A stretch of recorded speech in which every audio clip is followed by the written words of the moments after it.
You're about to listen to TADPOG. Tyler and Dave play old games. It's a comedy video game podcast. We would like to stress that the hosts are not experts and are really just very crass commentators. Seriously, this is an explicit podcast that happens to talk about video games sometimes. So please enjoy this pretty okay podcast with Tyler and Dave.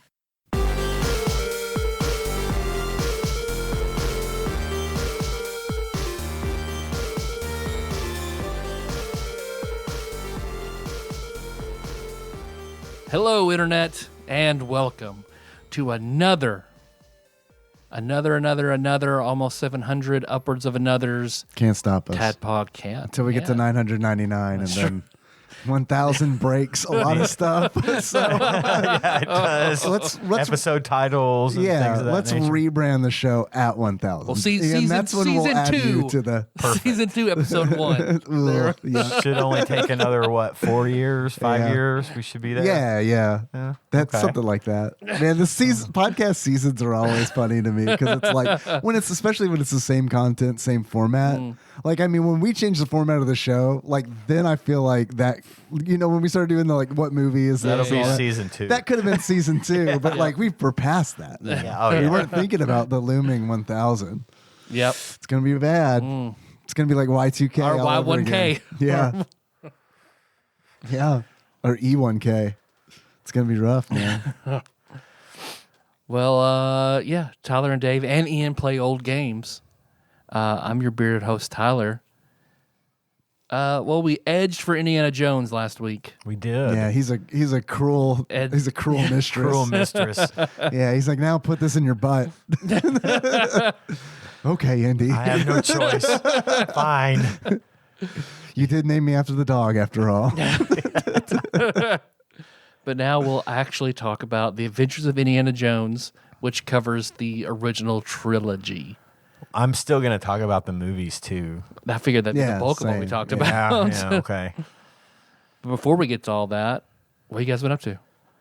Not a lot. My TV watching has been all exclusive The Orville all the time. I'm getting caught up on it. Orville time. The popcorn Yes, channel. The popcorn show. Yeah.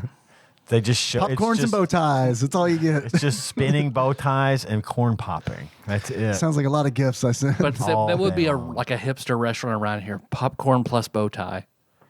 Without Just all- infringing yeah. on Exactly. the Orville brand name.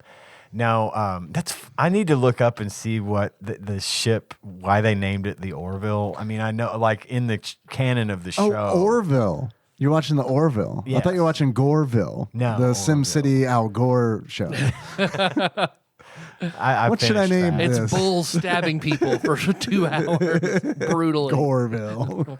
And I'm at the point, I decided to just start over. There's 3 total seasons, and I decided to just start over from the beginning because it's been a while since I watched it the first go through. Yeah.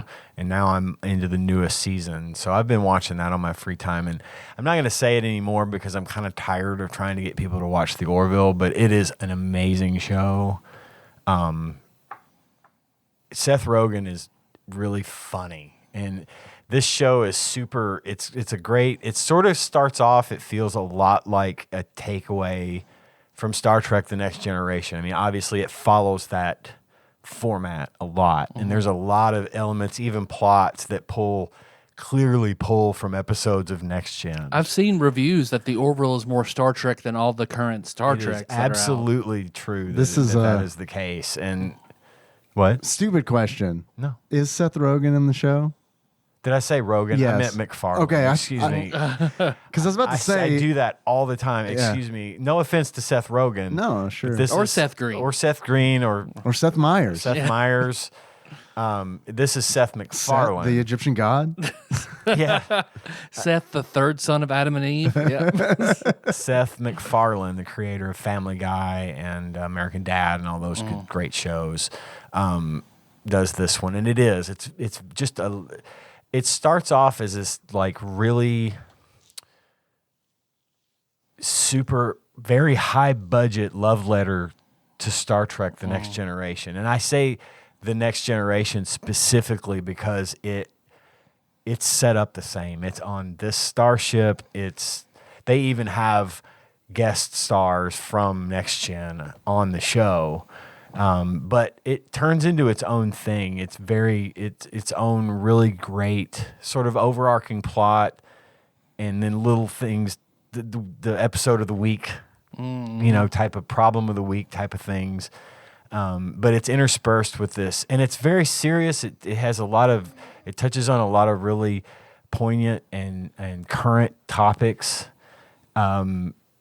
But it also is interspersed with these moments of humor and real, the way people really talk to one another, that are just beautiful. And I cannot recommend it enough. And I will say also, to my knowledge, this is the last show that Norm Macdonald was on before he passed away. He played the ooze alien, right? Yes, yeah. Yaphet. He played a character named Yaphet, a green slime alien. Couldn't have been voiced by anybody else at this point. I can't imagine that character without Norm Macdonald's voice. There's a member of the crew he's kind of like the Commander Data of the show. His name is Isaac, and he is an artificial life form devoid of emotion sent by his race of artificial life forms to study humans.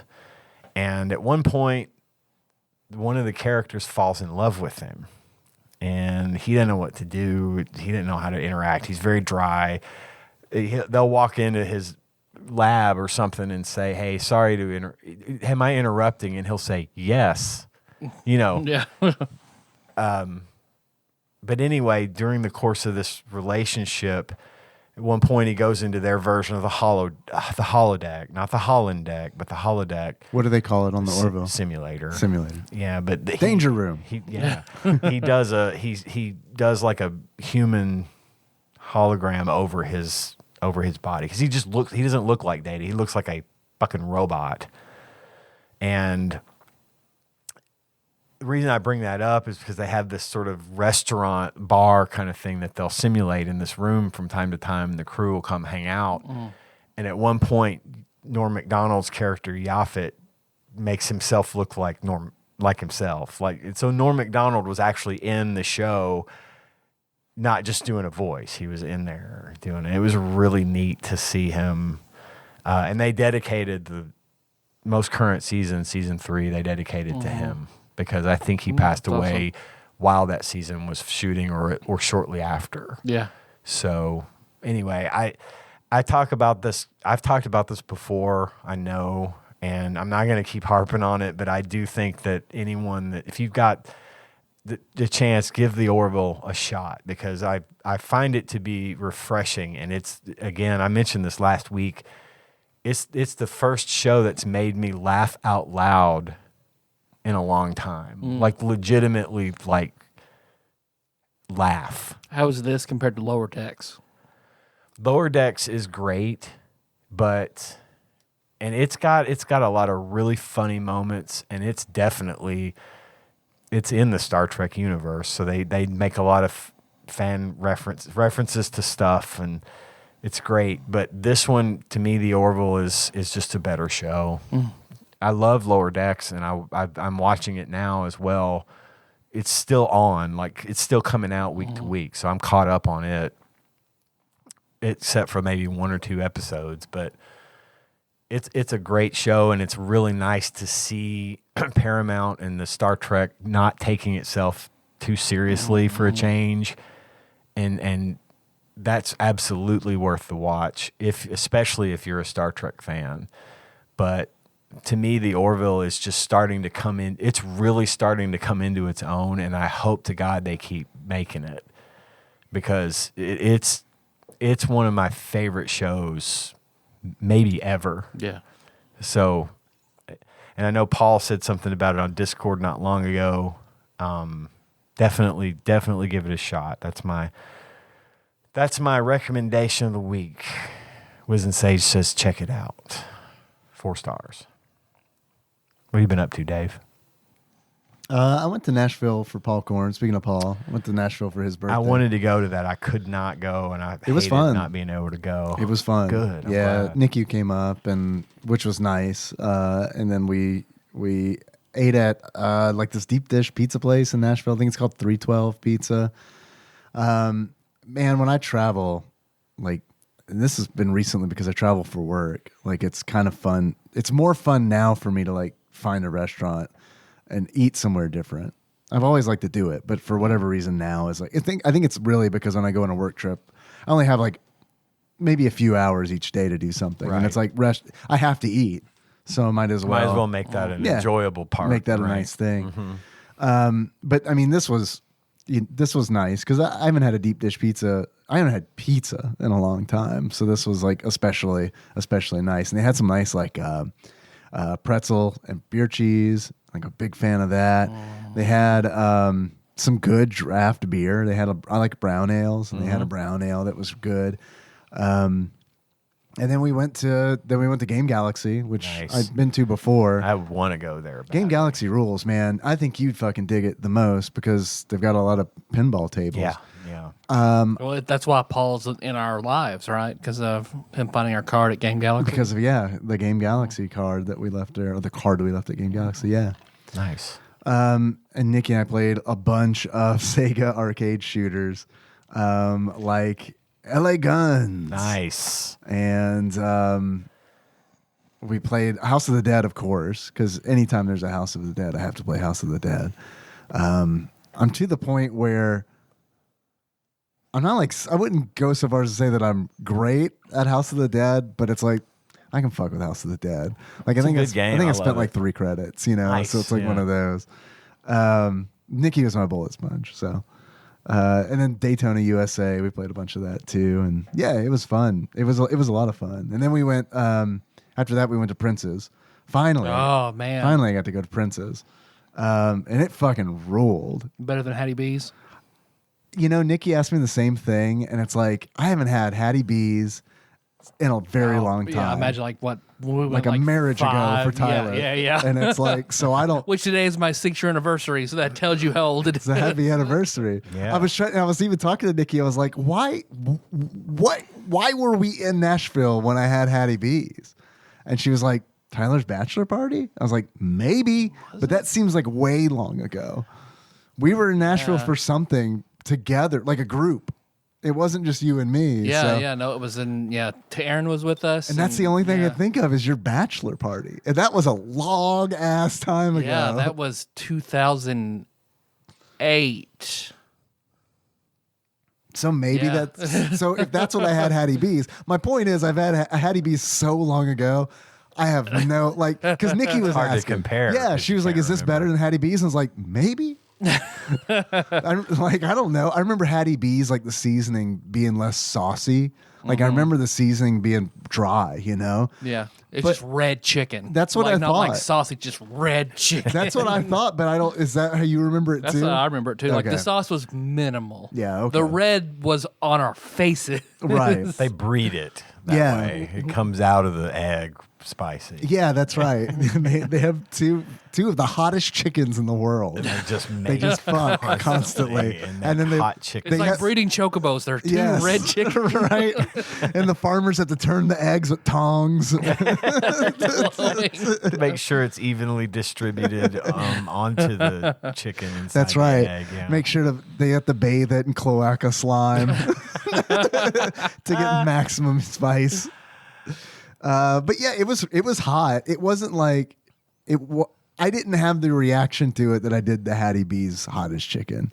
And Nikki was asking me, did you eat tenders? 'Cause remember, Yeah. I had the whole chicken, you had the tenders. Then tenders had more grooves for sauce to fuck you up. Yeah. So like you were more fucked up than me just because by the nature of the chicken you had had way more. yeah, I always get tenders. Yeah, so I got tenders at Prince's. Too. Princess has tenders? Prince's has tenders. Yeah. I'm kind of surprised to hear that. Yeah? Honestly, I would have expected it's like we make one thing. Yeah. No, it wasn't like Here's that the at all. chicken. I walked in, I was like, hey, I'm a white guy, I want tenders. And they're like, we got you. Yeah. They couldn't tell that you were white. when No, you I had to walked tell in? them it was Wow. weird. I think they were just being polite. We don't We see race here. Sit down, Gringo. Yeah. we were in Nashville a few years. It's been a while, and on the way out, we stopped at Prince's because Gage asked us to pick him up some, and didn't have any cash. At the time, I don't know if they do now, but at the time they did not accept credit cards Really? at Prince's. Yeah, Yeah. that was why I didn't go the last time I tried. Yeah, was you I had to have cash, and of course, Prince's is not exactly in town. Yeah, there are multiple. There's 2 locations. Oh, and is and then there? they had a food truck. The food truck is closed temporarily. They're saying, but I don't know which location you went to. But I went to the south location, and at that location, I definitely paid with a card. This one would have been on the one that's more on the way out of town, like you're coming back. That's this one. Well, they didn't at the time. But it sounds like they've expanded because I wasn't aware they had another location. So I didn't either until I looked on the site because I was like looking up directions, and I was like, Yeah. 2? But we stopped there, and we were ready to order, and then I was like, I gave them my card. And they're like, we only take cash. I'm like, cancel my order because I did not have any cash. But I read that Apple the biggest drive for Apple eliminating the head jack port in phones was to try and get rid of the Square payment system because it was the biggest competitor to Apple Pay. So How would that get rid of phase Square? it out. Just because you have to have that credit card thing that you would Oh, it's swipe. like the peripheral thing. Yeah. I see. well, now they have it to where it's Bluetooth. There's a reader that's Bluetooth connected, and you can tap your phone and pay that way. So you I can do like use Tap Pay. Apple Pay yeah, to tap pays are pay rad. Square. Yeah, it kind of sucks at the same time because it's like the less friction involved in a transaction, the God. less psychological damage is done, Yeah. which is a problem because it's like I don't know. I think it's supposed to hurt when you pay a bunch of money. Oh, yeah. So You that, should- so to that be you're able to like, just oh, go, fuck, I shouldn't do that. I shouldn't keep handing this guy $100 bills. Why am I doing this? As opposed to tap, tap. Yeah. Yeah. All right. And I This Apple doesn't feel Pay. real. Man, yeah. I just feel like I just spent $600 on bullshit. And I Apple Pay for Oops, everything. I did.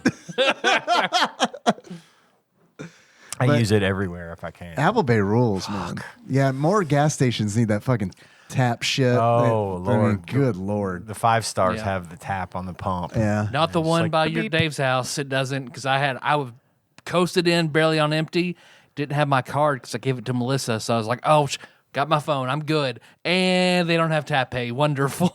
This one 5-star. The new one That's the one brand right new off the one? exit, Yeah. right? Yeah, man, On that the- place at the sucks. pump or in the store? at the pump. Okay, because you should still be able to do it in Oh, the in the store. store? That place sucks because it's like I mean, good for them, I guess, because they're getting all that interstate traffic. But it's like, for me, it really sucks because it's like, I'm just trying to get to work and these assholes are pulling out at Yep. 35 miles an yeah. hour. And it's like, and the ramp's right there. And Yeah. they're like, cool, the ramp's right here. What's the speed limit on the interstate again? 35? Just And they tap on it. They just Just tool it tapping up. And then meanwhile, you know, it's the interstate and cars go fast at the interstate. And then they get up there and they're like, oh shit, I can't get in because I'm going 40 miles slower than everybody else. Everybody stopped. Did you know they went this fast? Okay, hold on. Yeah. So yeah, that gas station could suck a dick. And it's always packed too. So I go to it's weird because we stopped at the gas station across the street from that 5-star on the way to Nashville. And I started going there because that fucking 5-star sucks so bad because it's always packed. People are just like driving through the parking lot. Like it's. Is this the way one over by people- the skating rink that you're talking about? No, this is off the husband road exit. Oh. Over by the Harley. God, yeah, that Yeah. one sucks. I know Yeah, exactly it which one fucking you're really talking about. sucks.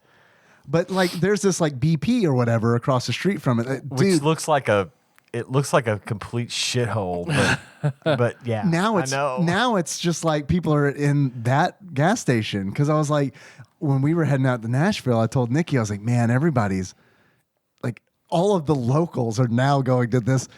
Once I told her I never in my life would have stopped at this gas station until that motherfucker opened across the street because it's like, man, if you get gas at that one across the street, that 5-star, there's no telling when you're going to get out. Because it's like, first you got to find a fucking pump. And then when you find the pump, you got to like hope that you can get out. Just leaving because their box you big in. ass parking No lot shit. right in front of where you would pull out. Like Yeah. it's really poorly designed. And it's like that's where all the biggest trucks in the world go to get their gas. They go there to sit and talk in the mornings. Like I don't know who has time to do, but they all it's do. wild. Go to Hardee's, you guys. That's what it's for. We're trying to get gas and go to work. Go to Hardee's. Get a biscuit. Get some They coffee. hand make them every morning. Just I know, go. from scratch, says the star. Norm the Macdonald. ones in 5-star are frozen. I get it's bologna, but still. Ugh, man, I don't like a gas station breakfast sandwich. They always taste like the fucking cellophane they're wrapped in. Yeah. to me. You know what I mean? You have to peel it off, and you're not sure what's paper and what's cheap tortilla. What's tortilla, yeah. Yeah, And they hang with you a long time, too. they definitely do. Whatever they fry the tots or whatever in, whatever's in it. Uh-huh.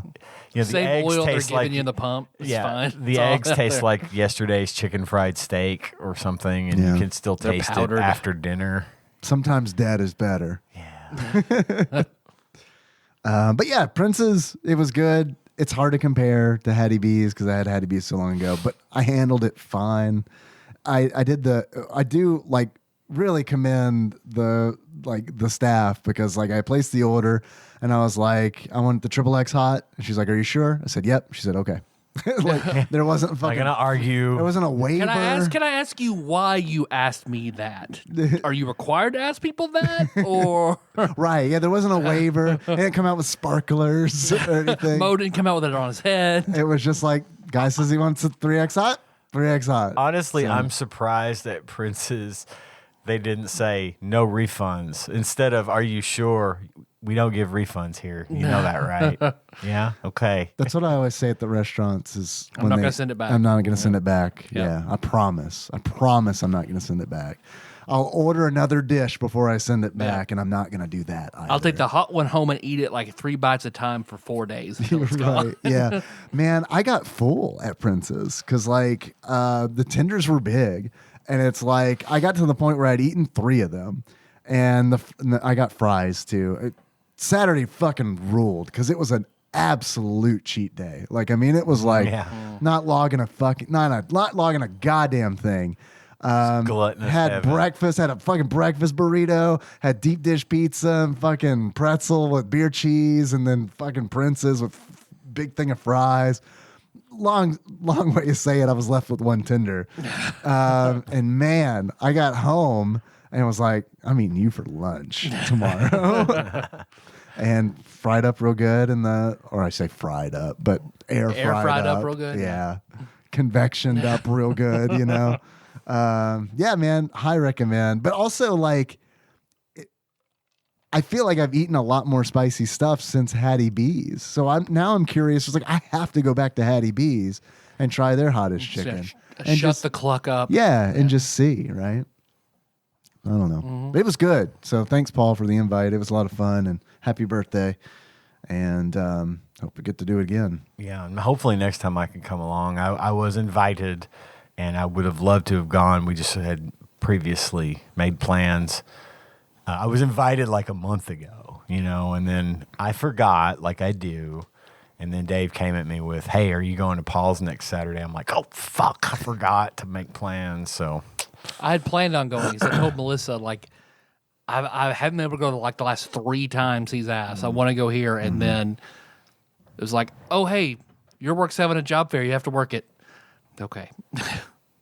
But I got 3 employees, so we're good. Nice. So at least, That's good. At least I got Hey. that going for me, which is nice. That is good. You're like a Alaskan crab fisherman out there catching them in your Pretty net. much. World's most dangerous job. Because the first job fair I worked like last year was dumpster fire. Like both candidates, like I only found 2, and So like it from The didn't work at Office.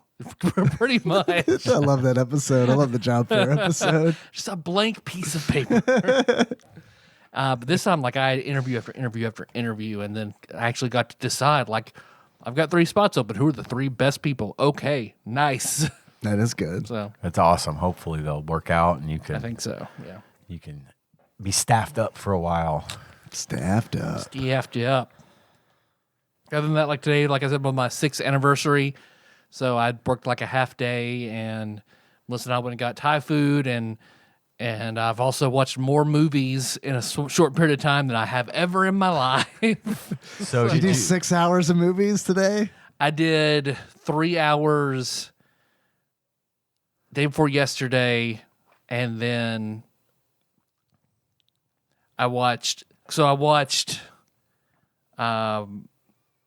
of the Lost Ark day before yesterday, and today I watched Temple of Doom, and then a little over half of Last Crusade, which I'd already seen the ending of Last Crusade. For some reason, I have actually seen that, Like on that cable or part. something? Probably, Yeah. yeah.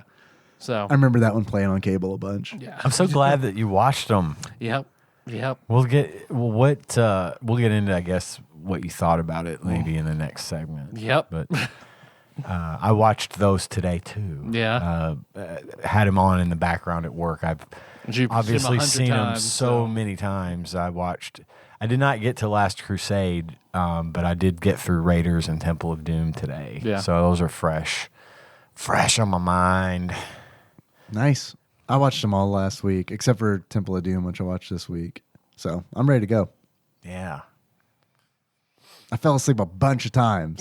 So It happens. It happens. I got to stop watching movies in bed. It's like what happens? That is a reason. Yeah. I mean, what happens is I get home from work and then we do all the stuff with Henry. Henry goes to bed. And then I'm like, well, I got to play Multiverses. And then I play like at least an hour Multiverses. And it's like, well, all right, it's 10 o'clock. It's time to watch this movie. Yeah, terrible time to start kind of that sort of movie. Yeah. Yeah. The we got so bad there for the longest time. We would both fall asleep in the living room, just on the couch watching TV. And I hate that. I hate falling asleep in the living room and then waking up at like 2:30 in the morning and having to go brush my teeth because I didn't, or whatever, just going through the routine of locking the house. Because, I've been asleep for the last 5 hours in my unlocked house. But now I'm going to go lock it so I can go get the rest of my sleep. Right. We got to the point where we started sitting in the kitchen, at the kitchen table. So you wouldn't fall We have a asleep? TV hanging on the wall in there, so we wouldn't fall asleep. And we did that for like a couple of years. Sit at the counter. It's just a dining room table. Oh, okay. Like a high top dining room table. Yeah.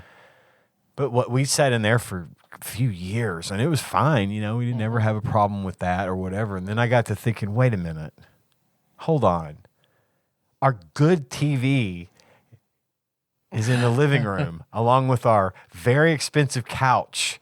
And said, we need to figure this out. We need to go back into the living room because we have all this stuff in here that like I spent a lot of time and money setting up and curating and getting all the right stuff, and now we're not using it. We're using the $200 TV in the kitchen, Yeah. So we went back in there, and I still find myself wanting to doze off, but I now have the little portable game rig that I set up in front of the couch to play my game.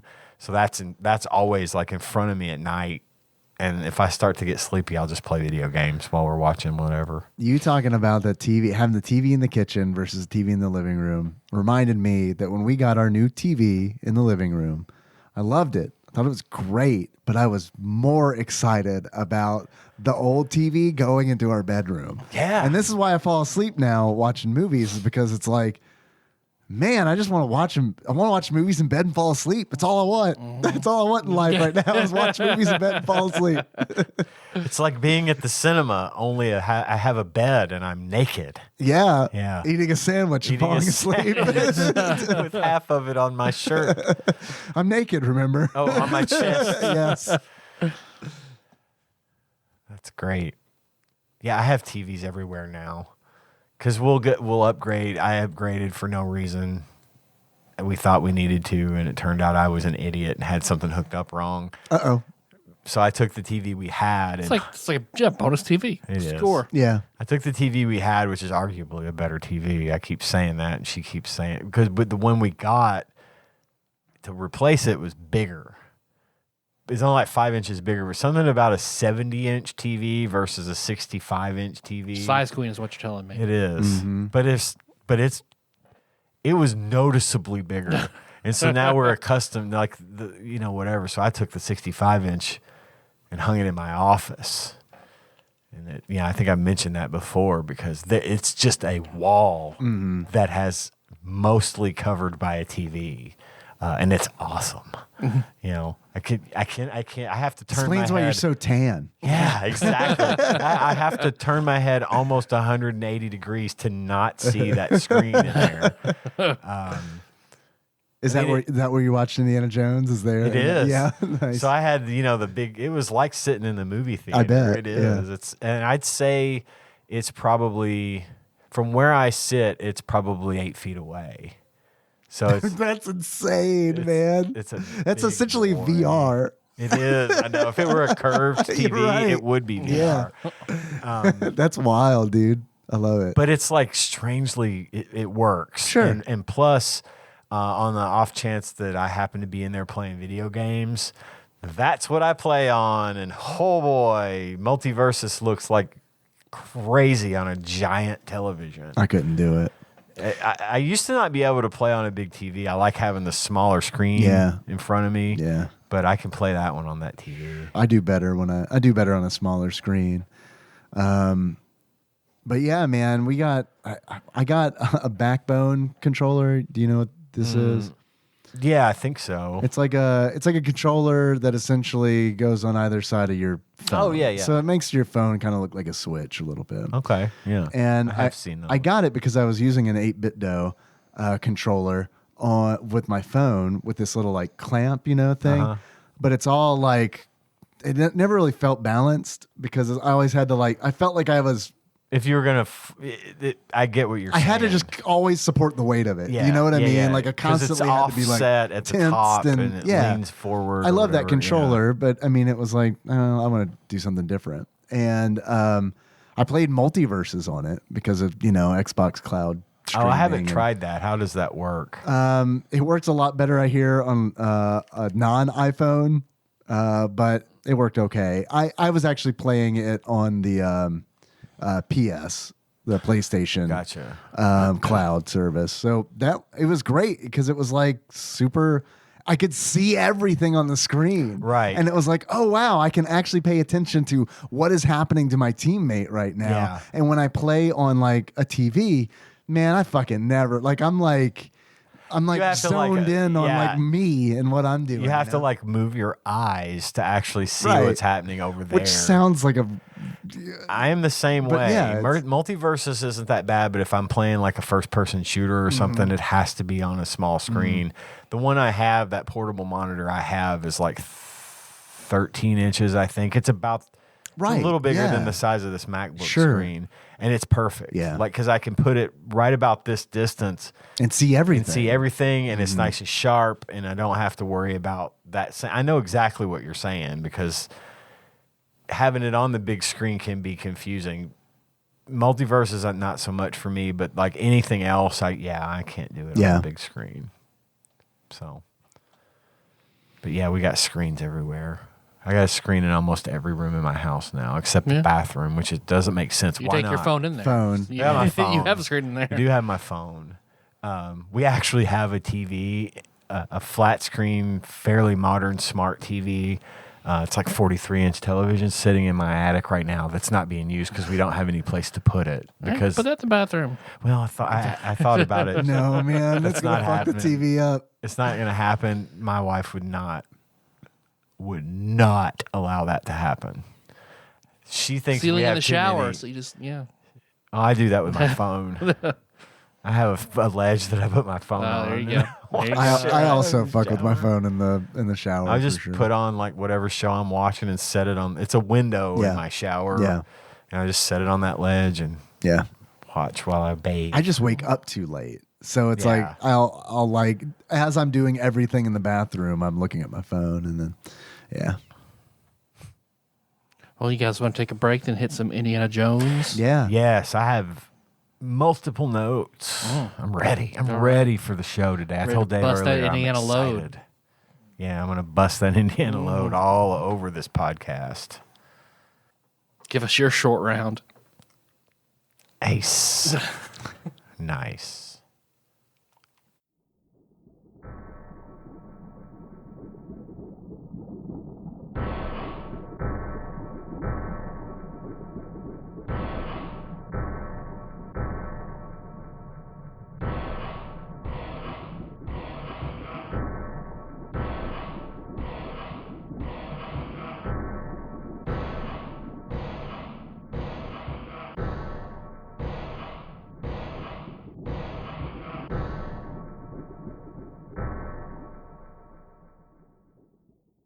We're back. We're back. And I forgot to tell you guys something that I'm dying to tell you. Tell me.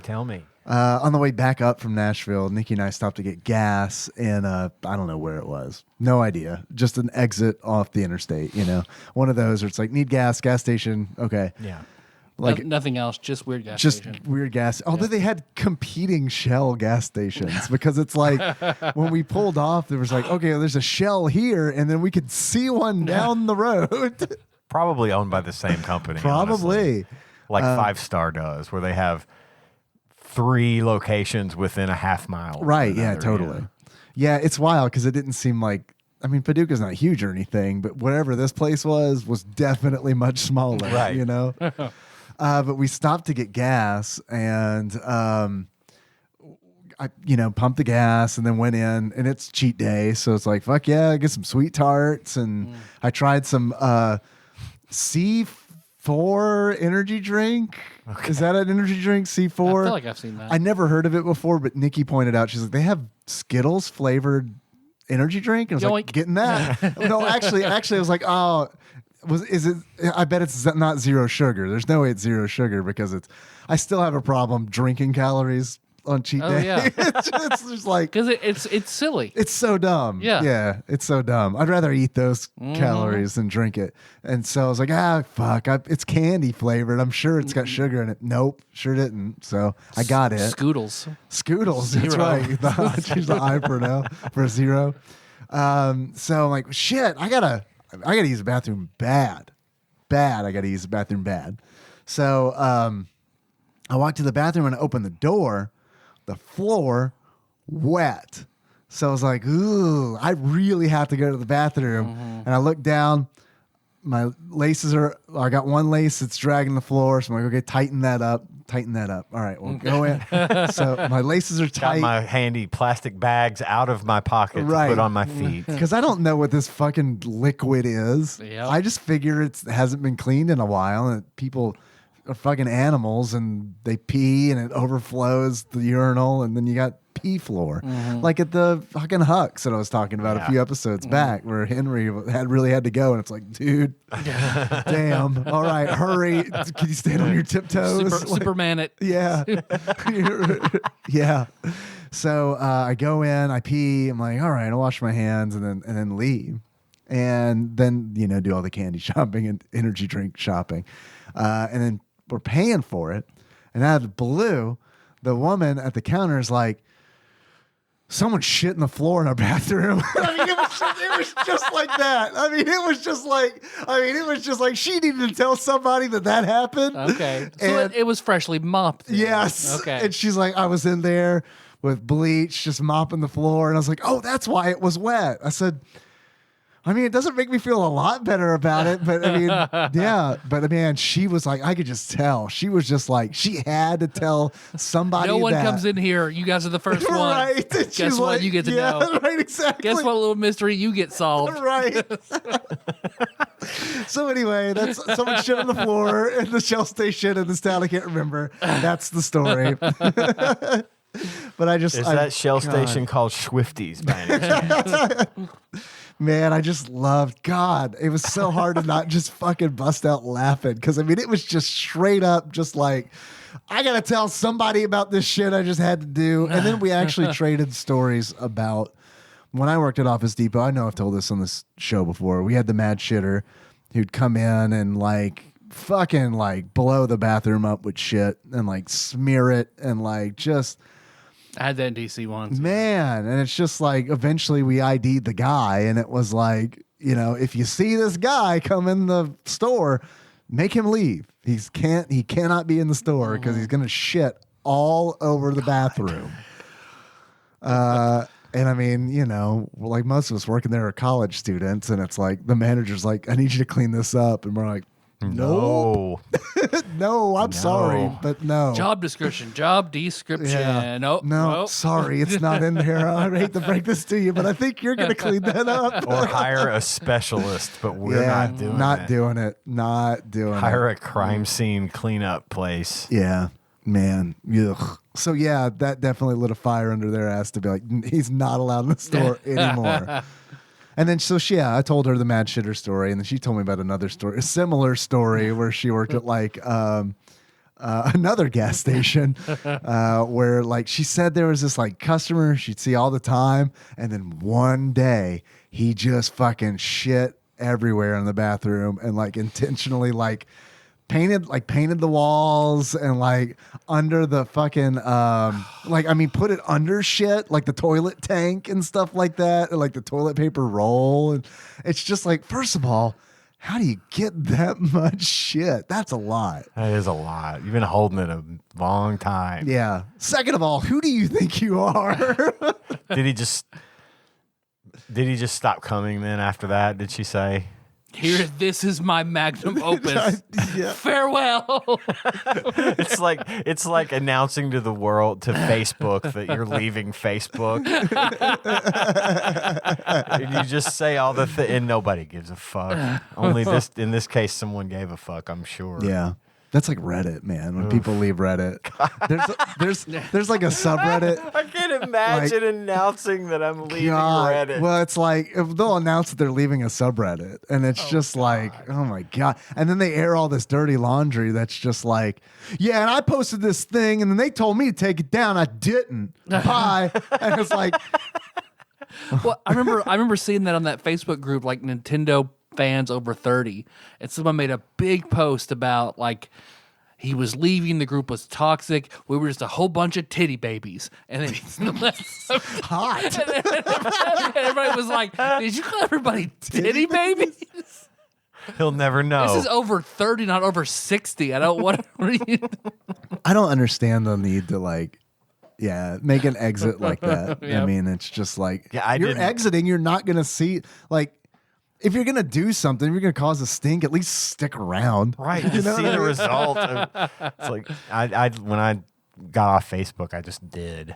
Oh, no, I definitely talk about getting off Facebook, Yeah. just not on Facebook. You know, not on Facebook. I've mentioned it here and everywhere to a bunch of people that may have asked, hey, I haven't seen you on Facebook, or you're not in my friends list. Yeah, I'm not on Facebook anymore.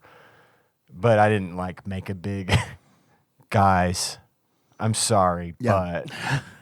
You're no Nobody longer. cares. things that have happened. I don't want to get into it, but Thoughts and You know, I prayers need- are needed, and I'm leaving Facebook.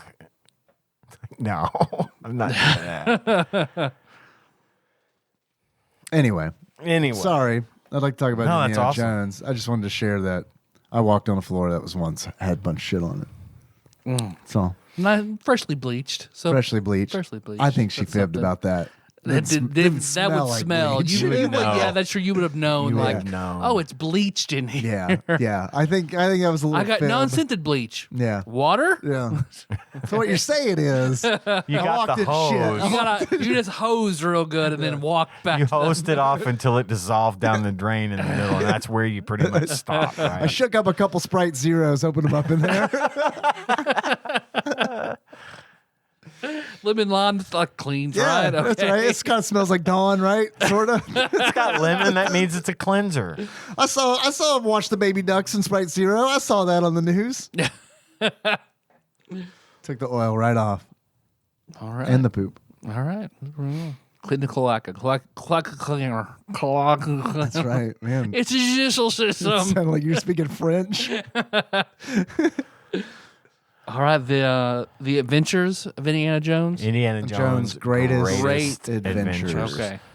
Which at the time were 3. Which is the original. They were his original greatest trilogy. They adventures. were his greatest and Are only they still adventures. his In- greatest adventures? I In think my they are. opinion. Yeah. Yeah. Until the one comes out next year. Mm-hmm. Not directed by Steven Spielberg. Yeah, it's going to be He's weird, producing huh? it, That's good. but I think Is it going to be Mutt? Is Mutt going to be the main character? I don't know anything about this they new movie. probably won't. It'll be probably Mutt, but I bet it won't be Shia LaBeouf. I think he's kind of gotten on a little bit of problematic. problematic in the industry. What'd he do? I don't know exactly. But I think he know- was just weird. I know he's just not easy to work with in some cases. Again, this is speculation, but I just hear a lot about how Shia LaBeouf is not really out there as much as he used to be. Wait a minute. because- You're not buff at all.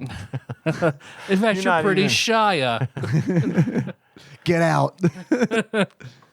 But yes, this is based on the 3 original Indiana Jones movies: Raiders of the Lost Ark, The Temple of Doom, and The Last Crusade. And I will say again, for the record, I am a huge fan of all these movies. I grew up with them. Very formative years for me. The Last Crusade came out when I was 16. The Raiders of the Lost Ark came out when I was 8 or 9. And then, of course, in 1984 was Temple of Doom, which would have put me at about 11 or 12. So perfect timing for me. Love these movies. I watched them today, the first 2 again today. Still love them.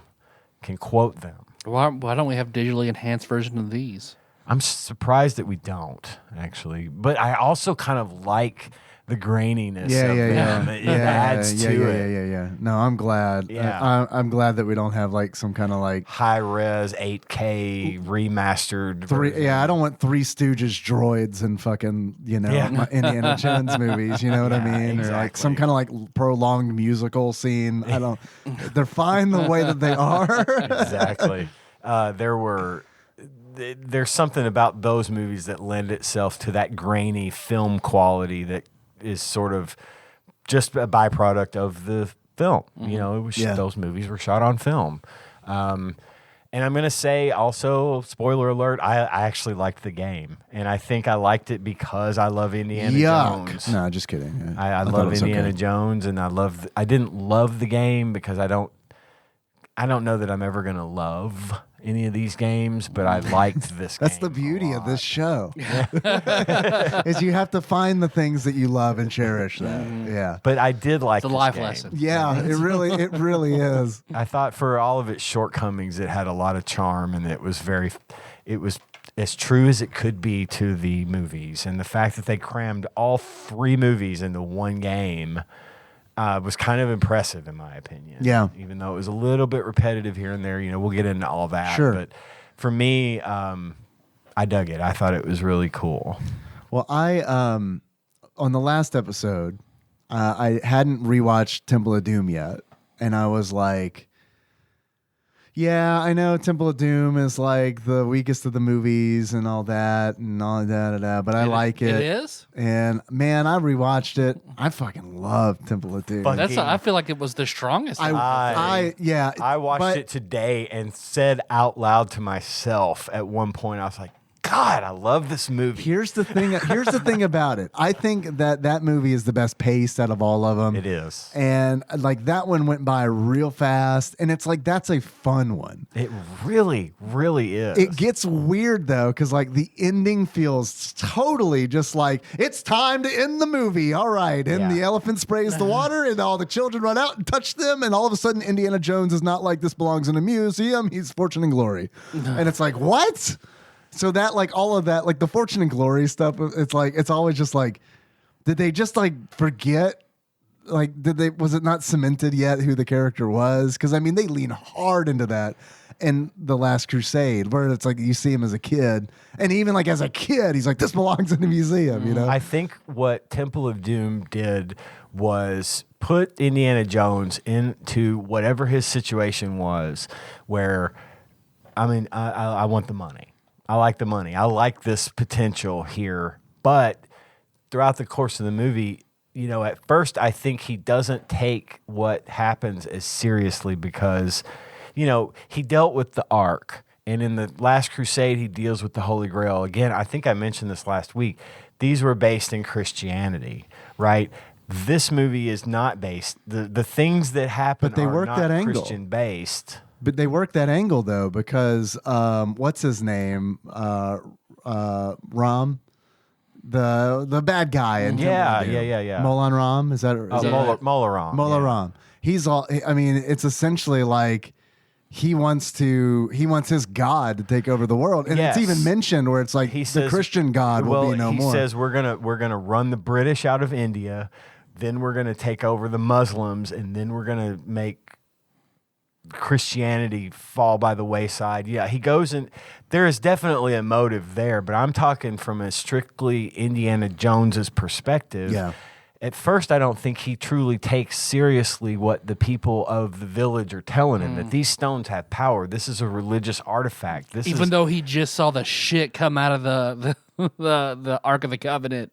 Like, so he knows shit exists. It's not just speculation. But it's not with it. I think there's a bit of hubris there with it not being Christianity. He's not going to take it as seriously. But by the end of the movie, dude is absolutely respecting their religion and their customs. And I think, his fortune and glory.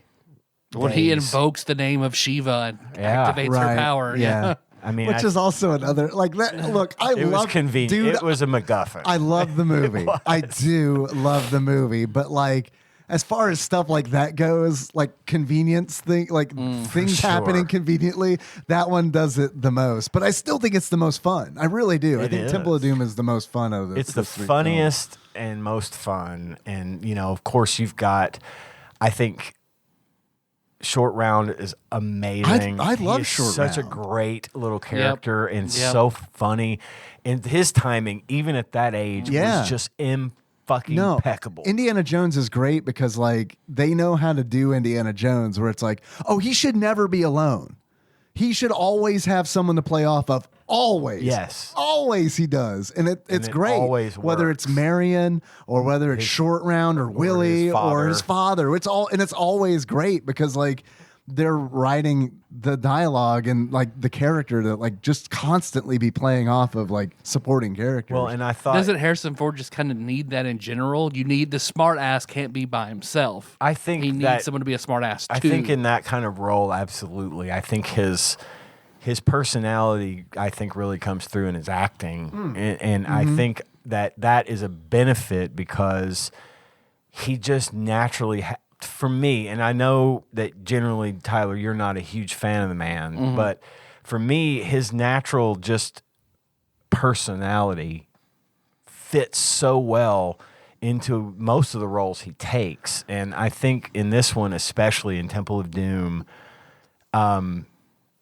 Willie is a great character. I love Kate Capshaw. She's great, but she plays that role perfectly for that kind of female lead in the like old serials at the time. Absolutely, she nails. She's shitty, straight. but she's good. She's like, so good at being that's a type. Yeah, right. That type. And I Sundari. fucking love her. I love her. Melissa and I watched it, and she was just like, I'm glad for movies nowadays, I don't miss this part where it's find a reason to get a girl in a dress, find a reason for her to be wet, find a reason for her to do X, Y, and Z. Because and it follows that. Oh, she doesn't need a reason to be wet. It's just going to happen. The woman has her role in these movies. So she's like, I'm just glad to see women be badasses now as opposed to being this. Which this is, this is fine, but this is also a piece of 81 and 84. But it's also an argument could be made that this is taking place in the late 30s. It's 1935. So I mean that's kind of like probably not why it happened. It's like were any of these movies like passing like the Bechdel test, but it does have Indiana Jones having sex with a 15-year-old girl in the first one. Because I remember whenever Marion talks about like, I was just a child when this happened. I was like, what's the math on that? I just pulled it up and just put in like Marion age and immediately a paragraph on the status of Indiana Jones since doing the math, he was 27 and she was 15. So being like, yeah, for sure. I mean, that's the 30s. It's the 30s. I mean, fuck. It was though. I mean, but fuck. It was the late teens. He fucked a child and a Nazi over the course of the 3 movies. Yeah, I mean, he was the Eskimo Brothers with his dad. I mean, what do you expect from this guy? I honestly do think that a lot of the beauty of the character is that he is not a great person, but he does the right thing. I feel like that's agreed. like something that always kind of shines through. That's Han Solo too, right? Yeah, it is. And they go out of their way to make sure he gets shut down just enough. Like every time he thinks he gets that cocky grin like, right. he didn't really knock the guy off of the minecart, and or The airplane belonged to the guy he was just he's got that. He just delivers this impeccable one-liner, and it turns out the guy's plane is he getting ready to get on it. I think they do a good job of shutting him down. They have to do enough that. times, otherwise he'd to make be you insufferable to be able to relate to him. Yeah, absolutely. He'd be insufferable if he wasn't a loser. You know what I mean? Yeah. Like, because he is a loser in a lot of those scenarios. He comes out on top, but I mean, it's like, this is gonna sound ridiculous, but like the shit that happens to Indiana Jones feels like it could have been written for Ben Stiller. Because it's like Ben Stiller's in a lot of movies where it's just like fucking bad shit's always happening to Ben Stiller, but like not enough to like, ruin him or anything. And also, that scene in the scene where he fucked that 15-year-old girl. You guys remember that one? Zoolander. But is it from watching The Last Crusade? Whenever he is the Boy Scout, wants to get that cross. Yeah, River Phoenix. Yeah. Okay. One of River Phoenix's few movies because he died so young. So, but whenever like the guy that beats him, looks like Indiana Jones does now, gives him the hat. So, because I remember watching the first two and being like, he is a different character entirely. The glasses on in the classroom is a different character, like 100%. It's Bruce from, Wayne and Batman. Yeah. He is. So I was like, You're is not this? wrong. He puts on that hat and he's that persona that he wants to be, as opposed to the man his dad raised him to be. Definitely. Does the glasses in the classroom is who his dad, count to 30 in Greek. Right, yeah. And he's a respected archaeologist. He loves his work, but there's that side of him where the classroom isn't enough. I don't think he likes the classroom. I agree. I think like, he does sneaking it. out of it and all that, and like when he comes back from expeditions and his office is packed. He does it out of probably a perceived and implanted by his father obligation to be in academia. But what he really wants is to be out there cracking whips and shooting guns and getting the girls. He's a bard. Yeah. Right? If he's a D&D class, I think Indiana Jones is a bard. Okay. He's a bard, knowledge based. He can wield the whip. He's pretty. He's a good speaker. Not the toughest one. He still gets his ass kicked plenty. He's not the baddest fighter or barbarian. By the giantest people in the world. You know what I mean? Like every movie has a giant dude with a Karnov beating the fuck out of Harrison Ford. For and he's he's the king of haymakers. He throws nothing but a haymakers over and over. He does. Like he does. the guy you're fighting is jabbing you. Don't throw a haymaker. The big dude rabbit punching you. Dude, I don't know which movie it was, but there's a moment. I also want to clarify. I fucking love these movies, but so I'm not shitting on it, but it's like I swear to God, I started laughing because I can't remember which big dude he was fighting, but he does the Captain Kirk double fist hammer punch. Like he tries to do that. And it's like, man, I fucking love that because I love I haven't watched a lot of Star Trek, but like I love OG Star Trek. Oh yeah, Kirk and all that. I love all that. That's Starfleet fighting, baby. Yeah, that's right. That's right. Use what you got because you're probably not giant and buff. I'd watch it. I'd watch Indiana Jones fight a lizard man for sure. Yeah. I'd watch him fight Kirk. I think that'd be a good fight. I think it'd take forever, but I think it'd be a good fight. that is true. Be like one of our multiverses games last night. Yes, Shit. please. I'm legitimately now wondering who would win that fight. It's a question for the listeners. Weigh in Discord or get us, send us a message or something. Let us know who We'll do you do a think would Patreon win. poll. Who do you think would win between Captain Kirk and Indiana Jones? That would be a good fight. I think a lot depends on Does Jonesy get the whip? Right. Of course he does. No, I think it needs to be fisticuffs only. Because, Kirk would have a phaser and then it would be over. Let's whip the phaser out of his hand. And that's true. Could they let them just go balls out brawl? Where are they No fighting? rules. That's important too. On the Klingon homeworld. Okay. In a neutral location All right. to them. Yeah. Like in an arena setting. Yeah. Yeah, An gladiatorial arena for style. sure. Bum, bum, bum, bum, bum, bum, bum, bum, bum. Now I want to watch Cable Guy, God, that who I almost that is referenced when we so were talking about funny. Waterworld. Yes. God, that is funny. When they're at the gladiator place or the medieval times. Yeah. God, that is funny. So it's implied that Marion fucked the villain in that submarine in the first one, right? No, she I don't didn't. know. He's clearly still very much into her. Yeah, and she said like is she at least protective. liked him. She's protective of him, but she said that he was nice to her. Mm-hmm. And really, she wasn't seeing, despite being sort of I just thought that- wise to the world, she wasn't seeing the obvious, Yeah, you know, I remember he was just that using weird her. look between them when they get out the submarines. I was like, I was like, they fucked? Was that we fucked and it was weird. No, I don't Look, think. I don't we think fucked in a so. submarine full of dudes, and now we're here at the Nazi base. There's no privacy, so they all watched. No, I don't think that was happening. I think she just kind of is legitimately creeped out by Belloc. Yeah. Because, you know, when they kidnap her from Cairo in the basket, you know, when they're looking for her in the basket. And Fucking then monkey. that fucking No monkey. shit, right? Fuck that monkey. Glad that motherfucker Glad he- ate the poison dates and died. Thank God for Gimli, right? Saving Indiana Jones from popping that bad date in his mouth. That was Gimli. That was And- Gimli? The guy that played Sala What? is Gimli. Really? I didn't know Oh that. shit! John Rhys Davis. Wow. Oh, I didn't know. I didn't realize that either. And crazy young Alfred Molina. I was going to bring that up. I've got some notes about the movies. Yeah. But yes, Alfred Molina was the first person to die in an Indiana Jones movie. Did he die by Wilhelm scream? No, he did I was not. like, But there were every plenty of time. them. There were Every plenty time. of Every them. time I so heard one, it many. was like Melissa. Wilhelm scream. Wilhelm scream.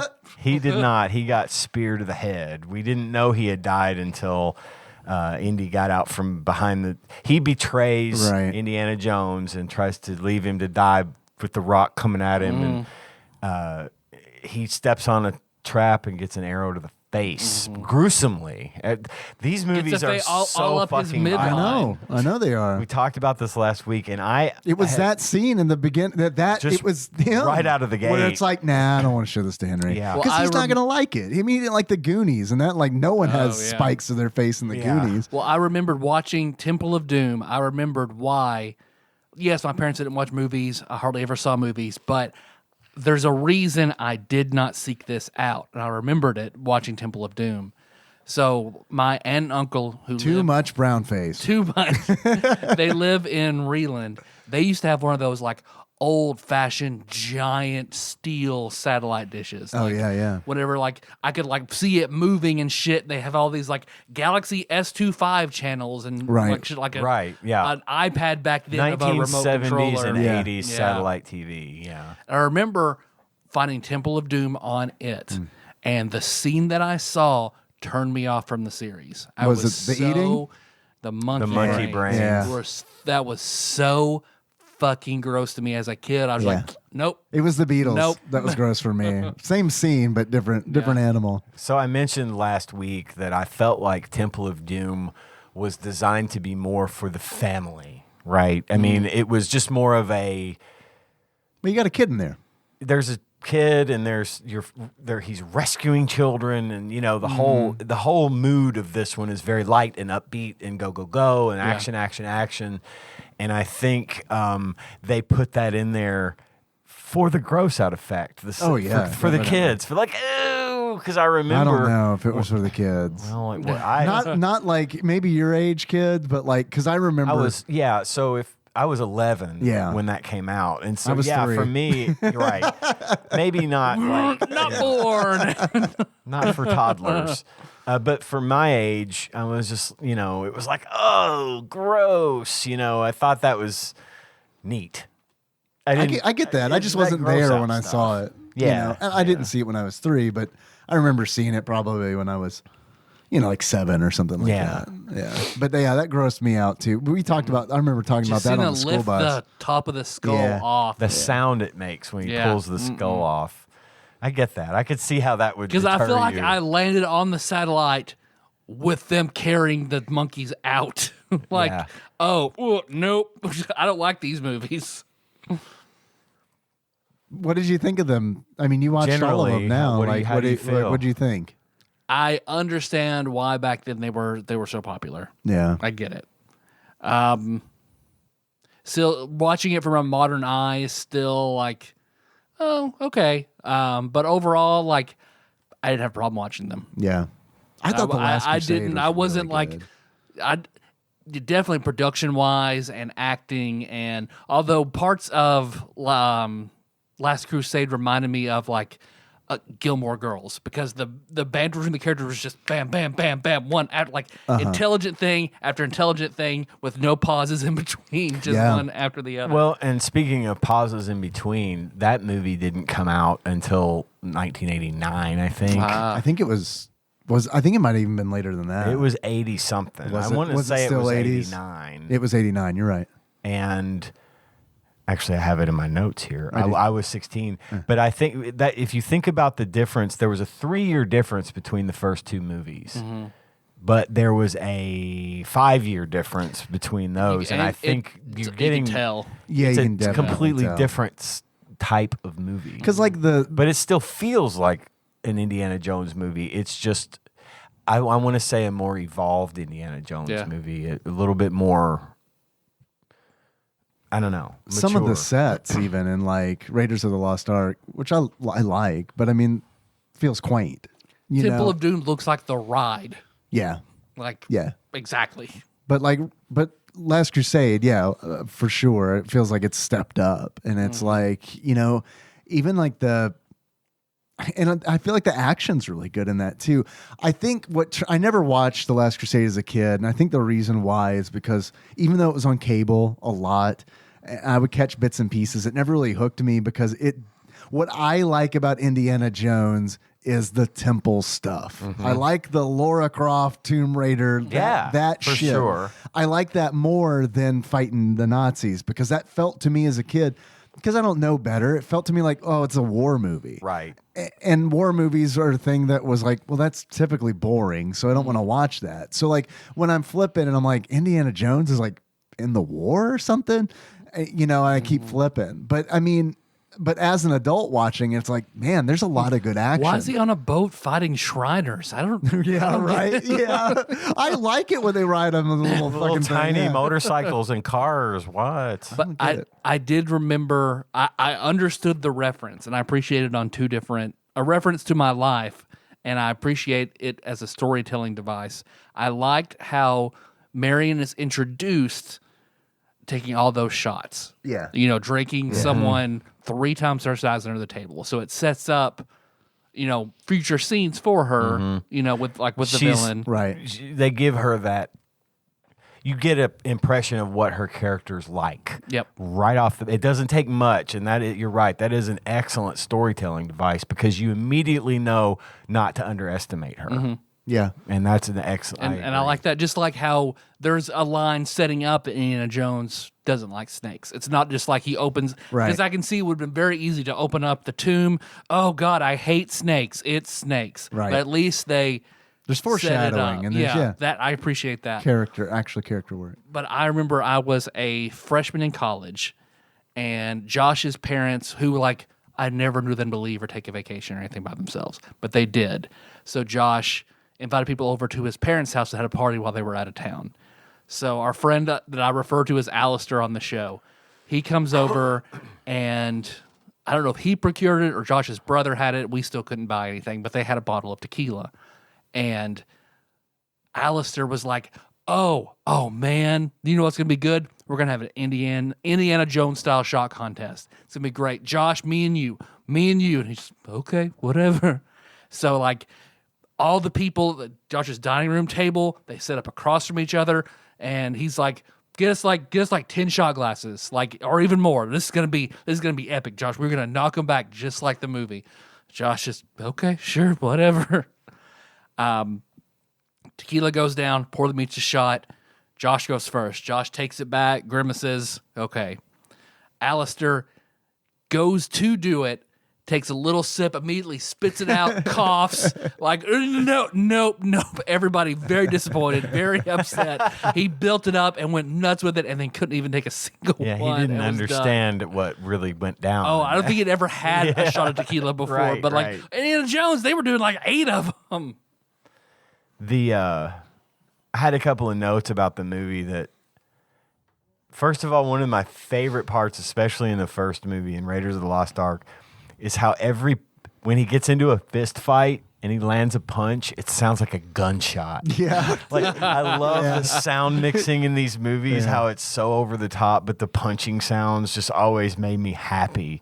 Like, I know that's not what it sounds like, Right. but it's really cool, and the sound mixing in that was Yeah, just it's pulpy. perfect. Yeah, it's pulpy. That's what you can need on almost these feel movies. It. You It's- get a thud, you get a little bass in there, Yeah. you know? Yeah. And I thought that was really cool. Definitely.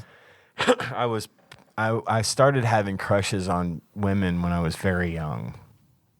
And my very first crush ever was Debbie Harry from Blondie. Yeah. And I was big into her. And this was when I was like 8. You know, I was all about Debbie Harry. I loved her look. I loved her voice. I loved everything about her. Going into my, 1984 through probably 1988 when things really started happening for me physically, I had a number of I crushes. don't know what you mean. I had a number of crushes. I started getting hair in places where there was no hair before. Carrie Fisher was, of course, on that list. Sigourney Weaver, Molly Ringwald, Jamie Lee Curtis, and in that same list was Karen Allen from Raiders of the Lost Ark, Marion. She is, I was obsessed with her. Okay, so this kind of answers a question I was going to ask later. I wanted to do a Mary Fuck Kill. Marion, Willie, and the German lady. I can't can't remember her. Nazi. She's not on my list. Elsa? Was it Elsa? It's Elsa. Elsa. So kill her. Because Kate Capshaw is... Defend the Nazi. Go. Kate Capshaw is also on the list. I was really into her too. So what's it going to be? I mean, I'm killing the Nazi. Okay. Elsa. I'm killing her. Yeah. She's kind of the worst. They almost redeem her, and then like at the Almost, end she and then gets she all just- grabby. Yeah. I'm gonna fuck Kate Capshaw and marry Karen Allen. Marion was my favorite out of all 3 of them. I loved her Marion's so much. great. I love her too. Great, and she's frequently for the longest time I would get her confused with Margot Kidder because they look I could, a lot I could alike. definitely see that. Yeah. And especially when I was younger and I couldn't keep track of stuff like that. Yeah. But because Margot Kidder was fucking hot as hell too. But yeah, Karen Allen was my big deal. I could see that. Yeah. She is amazing. Yeah. She's beautiful. She's beautiful. But her acting, Yeah. her persona. Yeah. And The character's great. She comes back for Kingdom of the Crystal Skull. Oh, I forgot it. Dude, I haven't seen that since it came out. Yeah. and They brought her back. I can't remember anything. And even at her age now, or then when that movie came out, which was probably 5 or 6, 7 years ago, I can't remember exactly. Maybe I think it might have longer. been longer. Maybe been longer. Almost one. I would bet you $100. It's been longer Probably than more that. like 15. Because I think I years ago. saw that in Lexington, and I haven't lived there Okay. in over 10 Well, years. I lose track of time easy, but Yeah, as we get older, that becomes a problem. even at that age, I still found her ridiculously attractive just because some about her smile, her personality, the way she carries herself in these movies, it was just chef's kiss. For You ready? I'm ready. Indiana Jones and the Kingdom of the Crystal Skull is a 2008 Okay. American action adventure The film. last time you had Princess Hot Chicken. Yikes. Or Or Hattie Hattie B's. Hattie B's. It actually does check out. I mean, Yeah. that timeline. Yeah. It just seemed more recent to me, actually, than that. But Me too. and I liked that movie. Like I said that last week too. I liked that movie fine. Most people hated it. and I that's didn't fine. hate it, but I mean, I definitely didn't. It didn't do anything for me. Yeah. It felt like I don't know. It felt like a desperate attempt, is what it felt like to me. I get that. And that feeling wasn't it was icky. It kind of felt icky. I'm gonna watch it again as well. I should probably just too. because. Yeah. But it's hard for me to hate on anything Indiana Jones, really. I'm always going to give it the benefit of the doubt. And there's obviously plenty of things I could poke fun at. Sure. You know, That's they're dated. And they're dated even for the fact that they take place in the 30s. At times. Yeah. Yeah. Oh, and I was like The plane explosion whenever they jump out of it. And it was just sort of vaporized. Yeah, totally. And the reflection of the Cobra. In the glass. Oh yeah, the glass. Yeah, that was a big deal for everybody. Oh my God, did you see the Cobra reflection? It was clearly behind glass. Like, what do you think they're going to put him in front of a real Cobra? Or the Cobra that was in the animal cart in the train in Last Crusade. Oh yeah, that looked like something out of like Chuck E. Cheese, like coming up at it. Yeah. So obviously there were some things. Well, Temple of Doom, like I know I was talking about like this, the set seemed kind of quaint and some of the scenes in Raiders of the Lost Ark, but like Temple of Doom is really funny on the rope bridge because it's like they do these long shots that make it seem like that rope bridge is like miles down. Yeah. And then there are a couple shots where it's like, oh yeah, you can see it's like a creek. You know what I mean? And it's like, ooh, yeah, I didn't think of that shot out. Really. I think one of the things that they did so well in these movies, and I think it was really prevalent in Temple of Doom, was cinematography and practical effects. Yeah.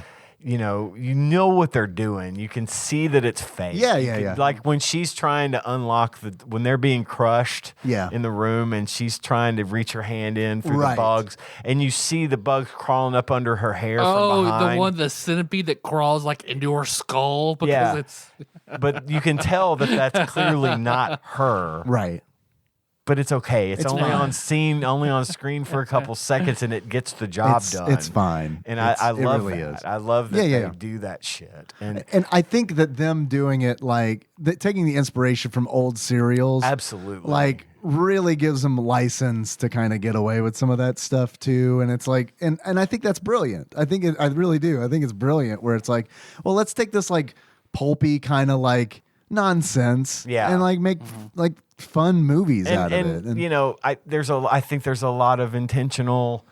There's a lot of stuff there that's intentional. It's we know this looks fake, but it's supposed to look fake, and that sounds awfully hipster. He's like, yeah, well, we meant for that to be that way after the fact. They didn't mean for that Cobra reflection. But no, that was not intended. I'm surprised that Spielberg didn't find a way to get them to polish that out on the film. But when I watched it, I didn't notice it, but I also wasn't looking for it. I think it has since been fixed. Yeah, I thought maybe that it had. I watched it today, and I do always look for that. And I was watching it on Showtime. I had Paramount Plus. Yeah, I was watching on Showtime too, and I didn't see the reflection. I did not either. I got to go home now and do frame by frame. I think they may have since fixed it. Yeah, but I don't care that it was ever there. You know, I always thought that was neat. And then of course there's all kinds of, you could go through IMDb on these movies and spend hours reading trivia and stuff. One of my favorite parts of one of my favorite scenes from the first movie is that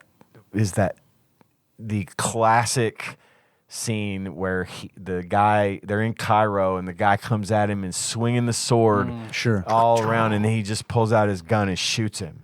And I remember the first time I saw that, I thought I was gonna fucking die laughing at that. I thought that was the funniest fucking thing. Yeah, and the callback in Temple of Doom. I know, I love that when he reaches for his and gun. He doesn't have it. And then he does a callback to Star Wars where he turns to run and he stops and you get that shot of his face and then he turns and runs away because there's 50 of these guys chasing him. But in that scene in the first movie, and I'm sure most people already know this, he was terribly sick. Harrison Ford was super fucking he's sick. sweaty even for being in the desert. Yeah. He was, that day that they shot that scene, he was really sick. They had a bunch of people had gotten food poisoning and he had it bad. But the show must go on. We only have so long to shoot this. This ain't Waterworld. Let's get this done. Yes, exactly. Well, didn't like Spielberg was the only one who didn't get sick because he brought like a suitcase of canned ravioli, and that's all he ate the whole time they were that's on like location. The most George Costanza shit I've ever heard. Right? He slept under his desk. Anyway, he was super sick, and there was gonna be a big sword fight. Turned out better anyway. He ended up he needed to get away. Like he needed to stop and go probably shit and puke at the same time. And he just push me, pull me. He just said, "No, fuck this." Pulls out his gun and fires, and the crowd cheering when that happened actually was a real reaction. Like the people that no one saw that coming, and they said, "Okay, that's what we're doing," because and that's the kind of thing I love about movies like this, where you have those real, genuine moments that are based on some kind of reality that end up being cinema classic moments where the accidental stuff is the most fun. Yeah. You know? And this kind of movie to me, probably, it just kind of really lends itself to that sort of thing. Sure, they're Because fun movies. They are fun, and you could tell for the most part, I think I've really felt like the people in these movies that were acting and doing their part were having a great time doing it. Yeah. And I honestly like, you know, I've always been a huge Han Solo guy, right?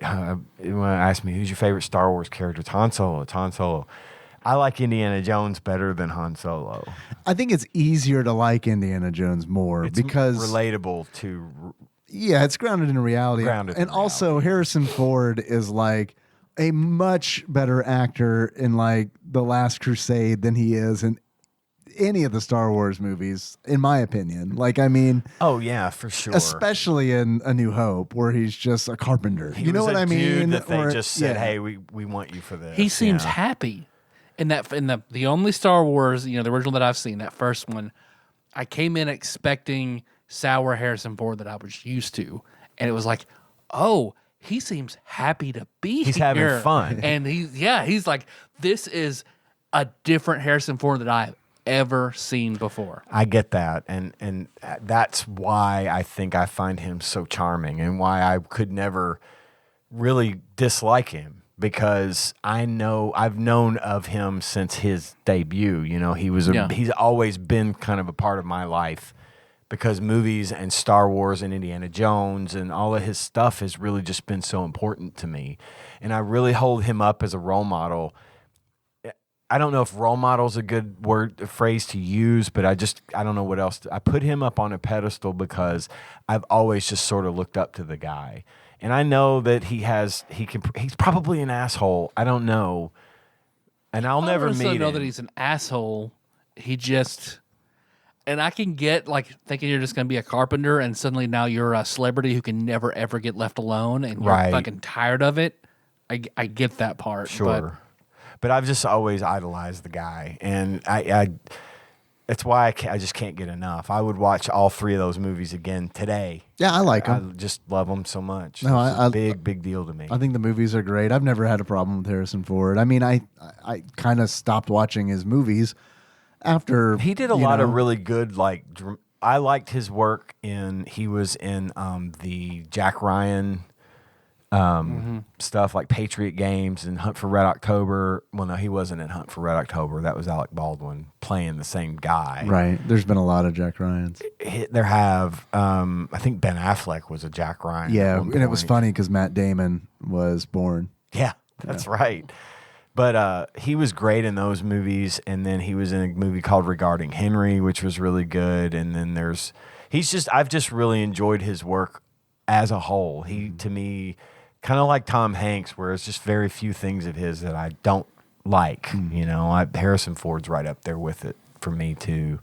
But he got off on the right foot with me, so it's like I said, it's going to be very difficult for me to not like his work, regardless of what it is. So, yeah, that's one of the reasons I picked this game. I got to thinking about Indiana Jones a few weeks ago and how I hadn't seen him in a while, and God, it meant a lot to me, and I was super pumped to find out that there was, in fact, a Super Nintendo game. They're making a new game. I don't know if you've heard this or not. No. Bethesda's doing it with the same studio that did Wolfenstein 2 and New Order, Okay. which those were good games. So, I okay. mean, So it's an Indiana Jones game? it's an Indiana Jones game. And I don't know if there's... I didn't know about this new movie, so I don't know if it's a tie-in to that or not. Could be, though, yeah. But, which, I mean, kind of sours it for me a little bit because I hope it's not a tie-in. I was hoping it was like a Just like an open world. Yeah. do your own Well, everything thing. is multiverse now. So this is one where the Nazis got the Ark of the Covenant and kept it and took over the world. So it's Indiana Jones killing Nazis in this new fourth one, different worlds. I'll take it. It's I'll fine. take it. I'm good with this. Killing Nazis. Yeah, bring him into the Wolfenstein universe. Yeah, there fold you that in go. together. Hell yeah, I'm down for yeah. that. But yeah, man, I learned about that today, and I was I've like, oh not. man, that sounds like it could be pretty sweet. I have not heard this. I'm Because excited. like Indiana Jones, kind of like I feel like Indiana Jones. I feel like kind of fucked up in the video game realm, and like just kind of like handed it over to Tomb Raider and then Uncharted, where it's just like there's this niche that we fill perfectly in cinema. Uncharted could have been. But here we go. Yeah. We make games sometimes, but not really. Uncharted was great, but it would have been better if those were Indiana Jones games. It 100% could have been. Yeah. 100%. Yeah, absolutely. There's I no mean, doubt that he is Indiana he Jones. is I mean, like, Indiana Jones 2.0. Right. Yeah, for sure. Which, And- by the way, I watched that movie, oh, the Uncharted movie. the Uncharted movie with Tom I Holland haven't seen it. and Is it Mark good? Wahlberg. Yeah, it's okay. Okay. It's not great, but it's probably better than I expected it to be. Okay. Tom Holland says "oh shit" a lot, Okay. which is weird because Oh shit. used to him being kind of straight Spider-Man. laced Spider-Man, Peter Yeah. Parker. But yeah, it's okay. I didn't hate it. A lot of people were kind of hating on it, but I liked it. I would have loved that my cat when I heard about that, my casting was God, I want Nathan Fillion to be Nathan Drake, yeah. and Sully to be Danny DeVito. just David will also be good, but J.K. Simmons. Yeah. Oh yeah, So many people wanted Nathan Fillion that like, what was the excuse? He was too old? I think that's I what. think so. I think that's it. I think 'Cause, that's like- also why they haven't rebooted Firefly. Yeah. Well, I mean, my whole point. Do it, make him old. That's Have old Mal. That's even fucking better. Captain that makes more Picard sense. was in his like fucking 60s. Come on. But even like Pitfall, which was a David Crane game for the Atari 2600, I loved Pitfall as a Me kid. too. Loved Pitfall. It's Because of Indiana Jones because it It's came that- out after Raiders of the Lost it's Ark. that feeling. And You get that feeling. I'm It's sold. obviously based on Indiana Jones, sure. obviously. But I mean, it's like, how much better would it have been for like any of the rights holders to be like, man, we could make a lot of money if like we just let people do what they want with this license, kind of like how Friday the 13th game, that multiplayer game. came Oh, out not yeah. too long I never ago, played it, where but I didn't saw. start as a Friday the 13th game. The rights holders found the game and were like, oh shit, this is awesome. Would you consider making this a Friday the 13th game? And the Yes. developers were like, yeah, we like money, please. And it like was a great union where it's like Yeah. everyone kind of won. The fans won because the game was good. The devs won because now they not only made a great game, but they've got like a recognizable license tied to it. And then the license that is gold. gets stronger because it's like, fuck, we have a good game. Yeah. Wow. That like it's rare for like Yeah. a movie, you know? And that makes it even Definitely. more important that a good movie game. Right, you know? exactly. And it creates all this like buzz. And because that game got so much press. I didn't have a PC or something. I couldn't play it for whatever reason, but I wanted to because it was. I watched people playing It was like, fun. on Twitch and stuff. Yeah, it was fun. It was a really cool looking game. It was fun, And I yeah. thought, yeah, what a good idea. And All I those love the servers are fact shut that down it was. now, aren't they? What's Yeah, that? I All think those they servers took are it shut all. down, I think right? so, yeah. I just love the fact that the story behind it, like you said, that it was just going to be this game, and they said, "Hey, you want to do this?" It's like, yeah, Yeah, yeah. I mean- that should be more prevalent. Yeah. Let's take something that someone's made here that looks really great, and now let's overlay it with something that a lot of people love. And I think that again with Uncharted, I think that was a missed opportunity there. I think they could have absolutely gone to Paramount or whoever and said, "Hey, we're coming up with this really great series of games, and we're thinking it would be ripe for Indiana Jones to, Yeah. be that." I mean, they're like, look, I mean, Sony would have had the rights to it. I mean, it would have been. it makes brilliant. sense. It makes sense when whatever the material is, like in the game, is obviously an homage to this thing. You know what I mean? Where it's kind of like, we're going to make this anyway, and we can legally, but it was this movie was a big influence. I assume it was. I don't know. I mean, it would have to be, right? Yeah. And then kind of like the ball's in your court. You can make this an Indiana Jones game or not. We'll just do what we're gonna do. And I mean, I could say arguably that, Tomb Raider was its own thing, and Sure. I didn't care for the Angelina Jolie movies, but the ones that came out fairly recently, and I say that with the same grain of salt that I said, Kingdom of the Crystal Skull That blows came my out mind yesterday.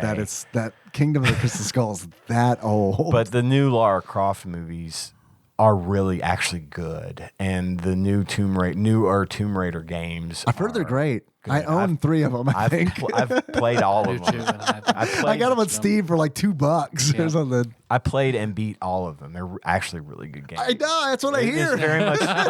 very much like the Jedi game, the recent Jedi game. Yeah, that I've also came got out. that. Is it Outcast? Jedi Outcast. Is that what it's called? I think so.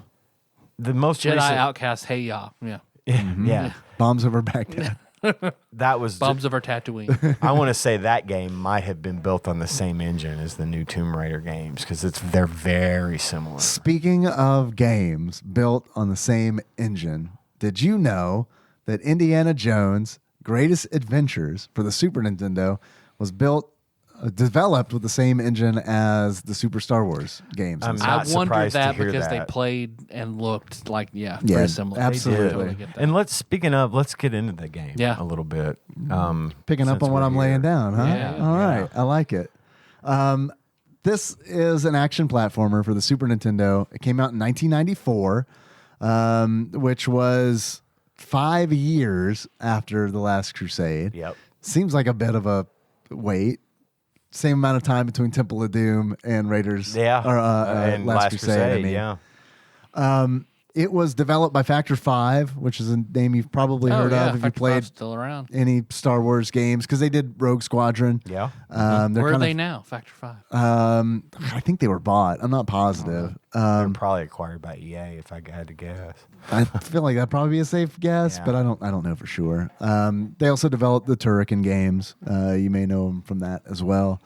The game, the release of Indiana Jones' Greatest Adventures actually happened at the same time as Super Star Wars: Return of the Jedi. Okay. So these games were on the market at the same time. They were developed with the same engine, and they were published by JVC.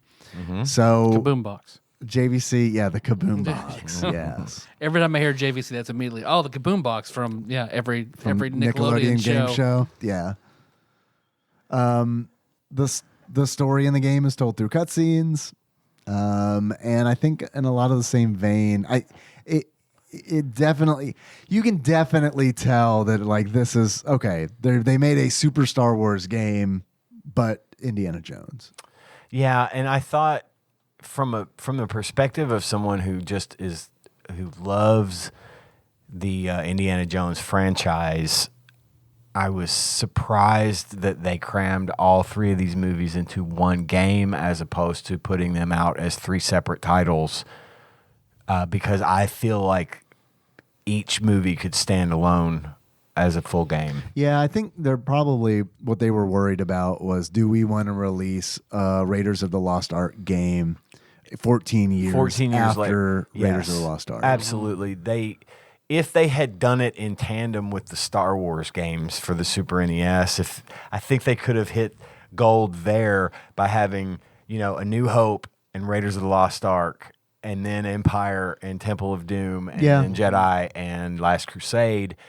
Because Star Wars stopped being a thing Kind of. The movies kind of. Well, the movies stopped. The movies in stopped. '83, and I think they come back 14 years later and make. But I mean, they came back. Like I remember That was around when the time Super that the Nintendo was prequels out. were starting to become Like a the rumor, a re-releases, real rumor. because I and the remember seeing the re-releases, re-releases when I was a freshman in high school.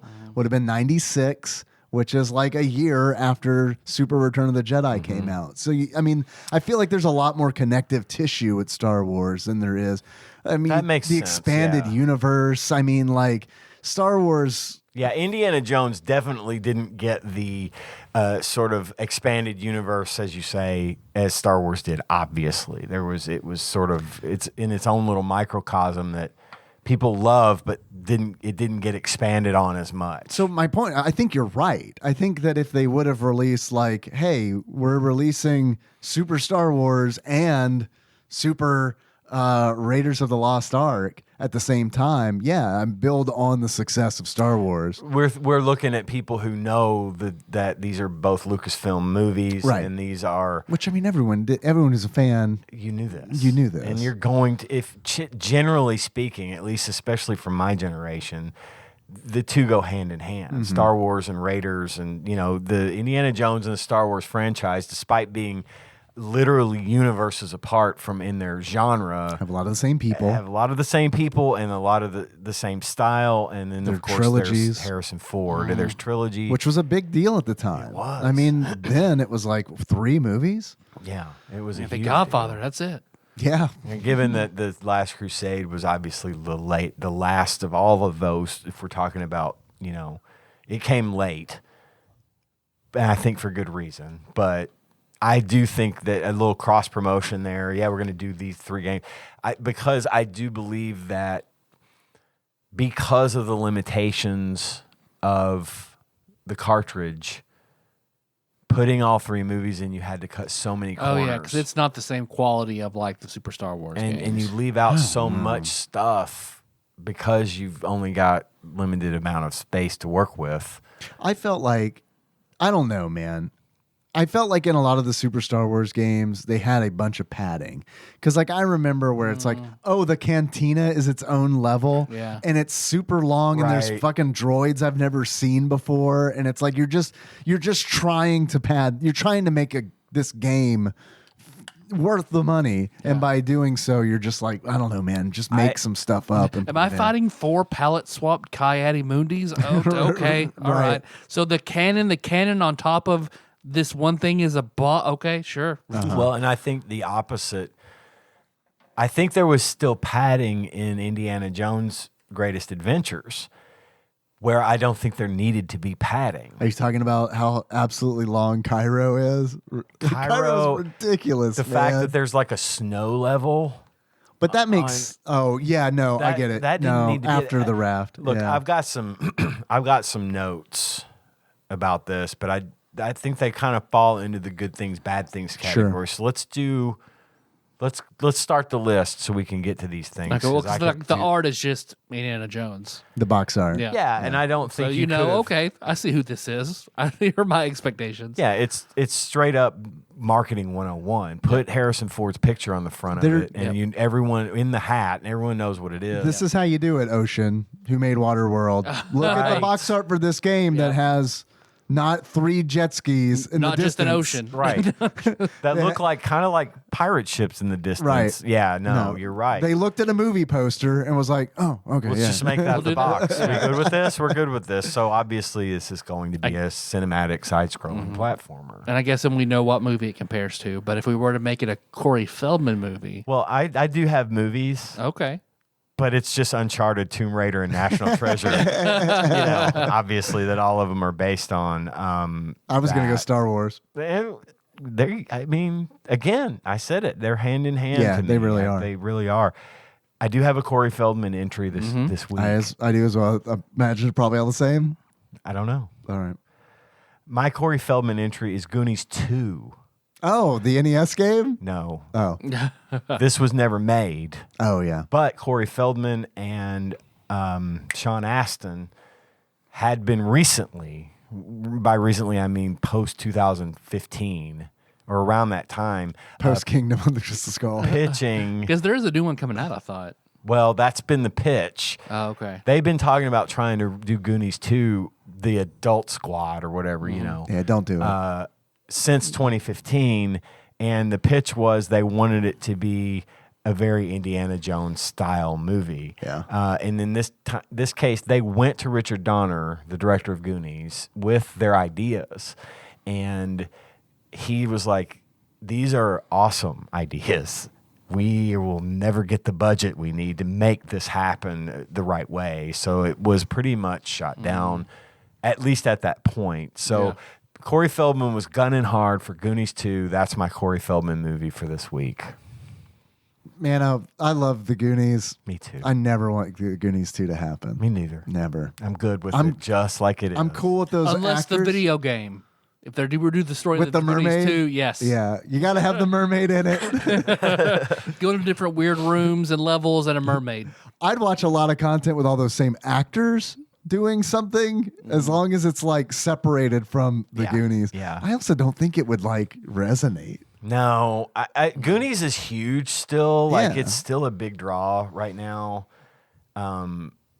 Whether it be, my grandson who likes it for the same reasons I did when I was a kid, or for the nostalgia factor, where if I see a Goonies t-shirt, I'm going to buy it, which I did, and I still wear that t-shirt all the time. But I don't need another one. I don't. It was perfect just like it is. It's very important that they are children. Yes. It's very important that they are children. If you put adults in those same, if you were to remake the Goonies but with adults instead of children, no, it's bad. Sorry, that's already like right out the gate. No, I don't know if you Lift saw... up your shirt, 50-year-old man. Come on. Shake your All right, I'm elbow. back in. Do the truffle shuffle. I don't know if you saw the recent remake of It and It 2. I did. It was awesome. Yeah. It 2 was garbage, and See, I it haven't was seen, I haven't relative. seen it too. Oh, the first movie was way better because than the second. they were kids. Yeah. The second one has them grown up, and I know that's the book. Right. I read the book twice, know.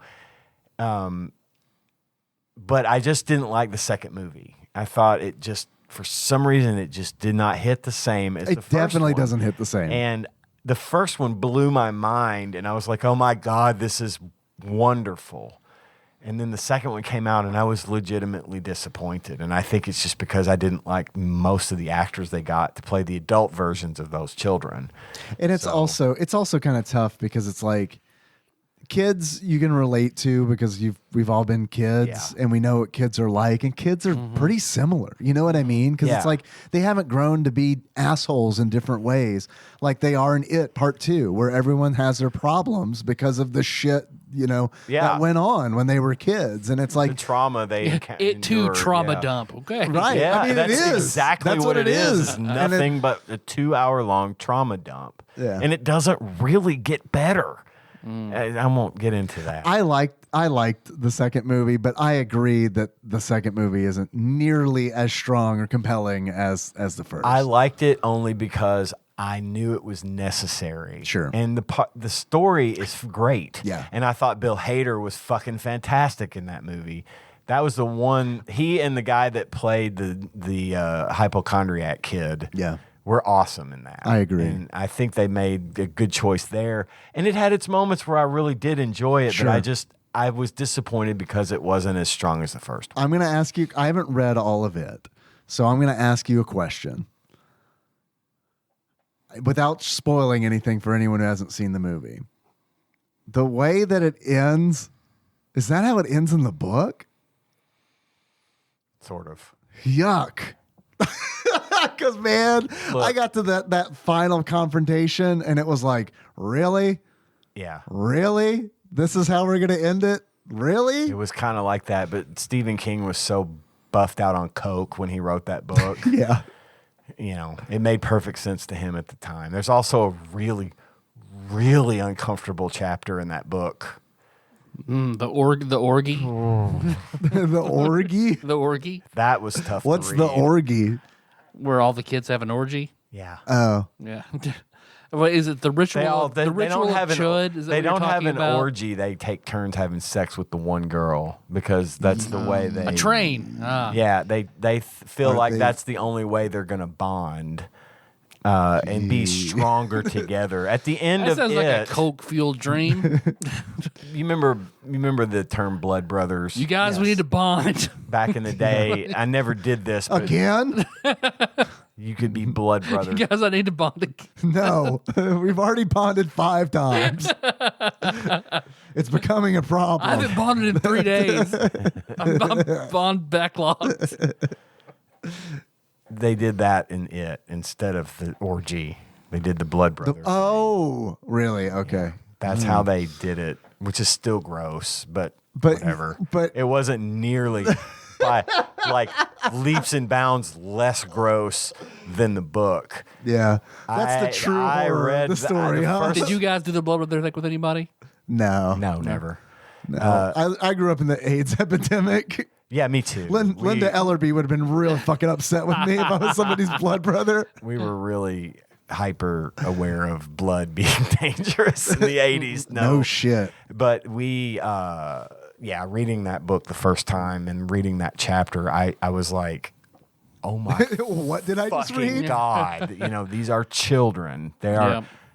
Is how much detail is? I mean, is it like It's enough. It's really. It's enough. What is this, to Indiana be- Jones? Yeah. God. It wasn't like they're chapter 27 and they all had sex with the girl. Turn the page. Chapter 28. They are now bonded. If it had been that, it would have been at least a little bit less. Well, it's like that that to read. the weird chapter in The Gunslinger. So King was super young when he wrote The Gunslinger. And there's one weird scene about Roland sticking his gun in the vagina of like a giant woman who's like in the town. Who's like all about. It's like, I'm going to kill your baby, and puts the gun in her vagina. Yeah. It's the best way to get him. Who wrote this? A young man hopped up on coke? Yes. Oh, yeah. It turns out. Yeah. I guess it was. So anyway, I didn't mean to get off on the it tangent. I'm glad we did. I learned a lot today. I'm not going to read the rest of it. What was your Corey Feldman movie? The Goonies. The Goonies. Yeah, because of Short Round. Yeah. Mine was Teenage Mutant Ninja Turtles. All right. It's because it is, I guess, in that, Corey Feldman, of course, voices Donatello, correct? Yep. Yes. Okay. What was my line of logic? Where it's fantastical and serious with unexpected supernatural elements, like when Splinter projects himself and, when they're meditating and stuff that you don't expect. So, Okay. Yeah. I like it. I also found that Corey Feldman has supposedly been quoted as saying, at one point, fans have always said that I would make a great Indiana Jones, a great young Indiana Jones. Not now. Not now. So I don't know when he said this. This is on like Brainy quotes. So it's like, I don't know, someone made this up. I could see him being a younger Indiana Jones back in the day. I think he has the charisma for it. I think he's definitely at that time would be suited for not a kid, Right. but like Lost Boys era. Yeah, Right. I think he had good comedic timing, and I think he was more than capable of being an action hero if under the right circumstances. He could have carried I off could see it. the goofiness and Yeah. And he's I don't know, guys. I mean, I like him, but man, and like Indiana Jones is like rugged. You know what I mean? Flashbacks. I can see in flashbacks him growing up and Kinda not like being they that did in Last awkward middle Crusade. stage. Yeah, but even I don't know. Like Indiana Jones' sidekick. Yeah, That's even better. Yeah. But like, I don't know, because it's like even like River Phoenix is like, oh, he kind of looks like Indiana Jones. You know what I mean? Where it's like, and he's got this intensity that I don't know. well, and there was the whole show, Young Indiana Jones. I never was that a cartoon? No, Bill it of was Men it did was a live action show. huge Foxtrot series over how much he loved Indiana Jones. Oh, so really? like Peter and Jason dress up as like young Indy and old Indy, and they're like he regularly revisited that until it's like, okay, the show's not gonna keep going. Okay. So, I never but, watched that one Bill of Men either. loved it. But I want to actually watch Young Indiana Jones now. If it's out there somewhere, I'd like to watch it. Got to be out there somewhere, right? Sure. I'm sure it is. It belongs in a museum. Anyway. 3 good things, 3 bad things. Of course, I'm going to go. My first good thing, I liked the graphics on this Dude, game. game looks great. I thought it looked great. The characters recognizable. Number one on my list, Definitely. the graphics, dude, and it's like the animation's so good. Like in that first temple, even there are leaves on the ground, and when you run over the leaves, They the move. leaves animate, and like they animate depending on like how you run over them. Very nice. When you whip fish, they explode. Yep. You know, When yeah. you throw a grenade at fish, they also They still explode. Everything It's the explodes. fish that are explosive, not the I grenade. think it's hilarious that you don't start with your whip. And let me go ahead and put this on. You gotta punch a You floating gotta vase. punch, yeah, like Castlevania style. You got to punch a thing. I kept getting more, expecting my whip to get longer, and it didn't. But like, I It might. never turned into a chain. I might be wrong. I might be wrong, but I feel like you don't start with a whip, but you do start with one grenade. yeah. And Because I would press the button trying to. I jumped over the vase. So when I first played it, I didn't get the whip, so I got to run those knobs. Like, how do I? And I'm just throwing grenades and haymakers, and like, what the fuck do I do? Yeah. that was on my list of bad things. You need the whip. Is that why not start out? Just start out with the whip. because you get it immediately. Right. I mean, thought it just was a give rib him- cage when I saw it drop. Oh, yeah. I was like, oh, I'm in a creepy Gross. dungeon. I got a rib cage. And on the same note of me really liking the graphics, Yeah. there were a lot of important elements that were kind of washed out, like the whip. Like at first, I didn't know what it was. I was like, Sure. oh, it's the whip. And then some of the knobs that you have to swing on are hard to see. It's hard to differentiate sometimes, like what is an urn that I can hit to get whips or Dragon Balls. Because I don't know what Yeah. treasure he was collecting, but they Yep. all look like Yeah, they Dragon did. Balls, like little tiny Dragon Collect Balls. all 10,000 and get a wish. Right? Yeah. You know he wished for Marion's panties. You know he did. I would have. But like it was hard to differentiate like what those urns were versus just like an urn in the background Yeah. or something that you could whip and like swing off of. Yeah, it just those bits were kind of washed out. Yeah. That being I said, the graphics were smooth. Yeah. Indiana Jones looks great. Yeah. I think the enemies, even though they were stupid and one dimensional, Yeah. literally they just stood there and shot in the same direction. Yeah, so you jump over them, they don't turn around. No, they just keep don't fight firing back. There's in the no same AI direction. at play here, which is fine. but Yeah. That's they one of my looked negatives. good. Yeah, I get that. I thought it was always funny but it's also kind of Where'd like, he go? He was over here before. Yeah. Blam, blam, blam. it's one of the, for me it's like a gray area because it's like it's a game from this era and some of them don't do that. You know what I mean? Yeah. I just Yeah. kind of, but I agree. Yeah, it would be. I'm nice used if they to. I'm were old smarter. enough to be used to static enemies, Yeah. so it's fine. It didn't bother me that much. But the It's other funny. one of the other, yeah, it is funny. One of the other things I thought was really good was okay. So when I played what little I played of Final Fantasy, the Chocobo thing fucked with me. Yep. Like, I didn't like it. It Yep. was jarring. It was like, what the fuck? Yep. This does not have a place here. However, in these games, you're surprised with Mode 7 segment where you are steering the raft in the Temple of Doom and the minecart. Which the raft is like, I mean, that's Hoth from Yes. Super Empire Strikes Back. Yes. Like, I mean, it's like, oh yeah, because The that snow whole speeder the whole thing, snow yeah. speeder level was Mode 7. Yeah. So a lot of that is just like, But it fit. Yeah, it was does. So It does. absolutely required, Yeah. and it was a pleasant surprise for me. I think there were a couple of missed opportunities for the Mode 7 where, like, instead of the snow level, I would have liked for there to have been a Mode 7 in Raiders of the Lost Ark game section of the driving scene where the German guys are crawling up around the German soldiers are crawling around the side of the truck and they yeah, and I think that would have been an excellent Mode 7. yeah, that could have been Mode cool. 7 where you crawl under the truck to get back to the rear of it. Something like that, add that in there. That scene is wild. It really And it's is. funny, And too. it's I so mean, funny. yeah. And Let's have the bad guy do it. Oh, nope. Ba-dump. Yeah. his legs fly up. I think that there was some stuff that could have been left out to make room for that because they put it in Temple of Doom twice. There wasn't a Mode 7. Oh, there was the plane in For Last Crusade. when you take the plane out of the blimp. Are we talking about bad stuff yet? Well, I'm kind of mixing it up a little Well, the bit. reason is like I want to jump in and say like I feel like for the most part, the mode 7 in this game looked really good, but like, holy shit, man. Like that last Crusade segment where you're flying the plane from a gameplay standpoint fucking sucks so bad because it's not a dogfighting game. They just threw a dogfighting segment into it. Yeah. And it's like, here's what sucks about it. It takes me 4 times to figure out how to do it. And then this is a problem with checkpointing because it's like, it takes me 4 times to figure out how to do it. All of a sudden it's going from a platformer to dogfighting. I'm kind of thrown in there. I don't know how it works. I die, and it's like, all right, well, you got to start this over at the very beginning of this segment. So, like, you got to, like, do all that platforming again and then get back to this Mode 7 segment where, like, hopefully you haven't forgotten the things that you learned from this very small section of the game.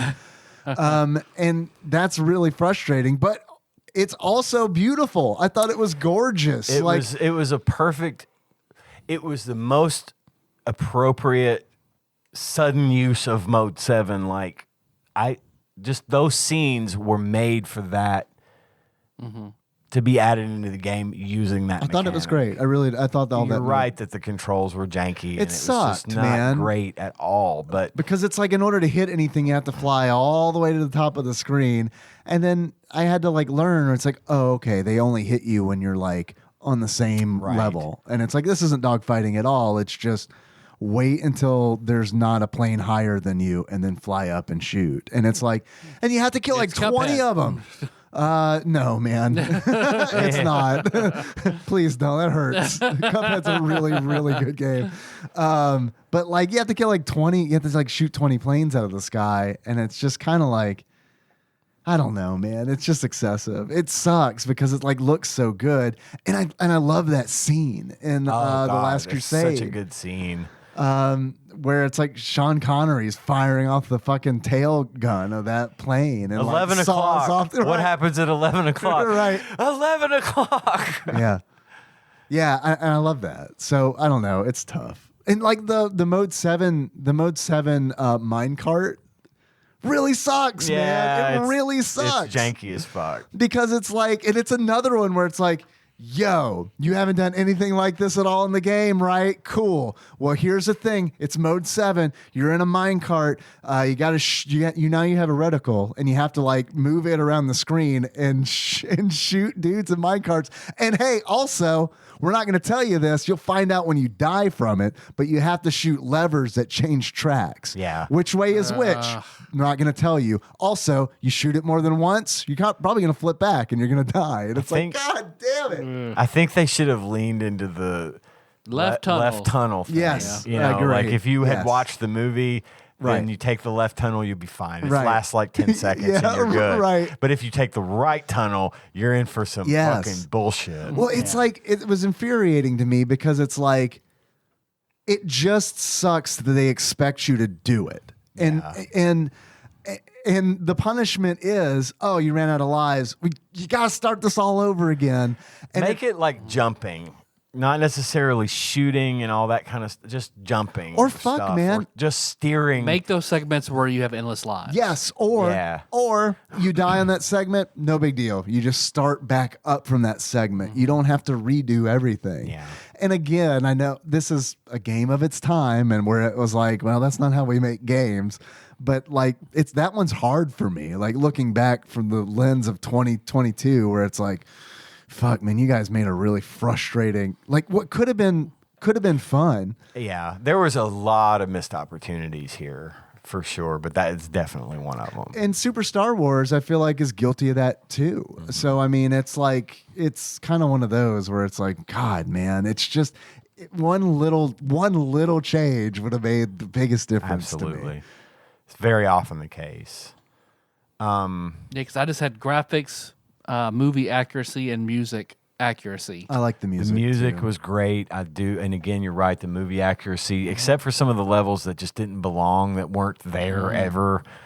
Again, that padding I was talking about, we brought up earlier. Aside from that, yeah, it felt like the movie. It felt like this is a good level design for the bar in Indiana Jones or in Raiders of the Lost Ark. It was one room.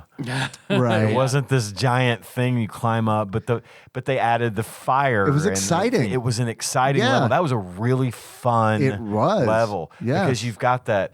They give you just enough time. It's not like impossible to do, but it's still challenging. Yeah, it's fun. And It's you feel exciting. satisfaction when you beat that because you get the fire coming up. And I didn't jump over this time, but next time I got it. And That's probably one of my favorite levels in the game. it was a really, really good level. Because it is, like you said, I mean, it's just challenging enough. And it's The like fire level? Yes. Yeah. That's where I quit because I spent 30 minutes. There were these jumps I could not make. I save stated and I went over and over and over. And I just said, fuck it. I'm watching the movies. I don't give a shit anymore. Like, this jump, fuck it. So Because that's pretty early on in the game. Yep. Yeah.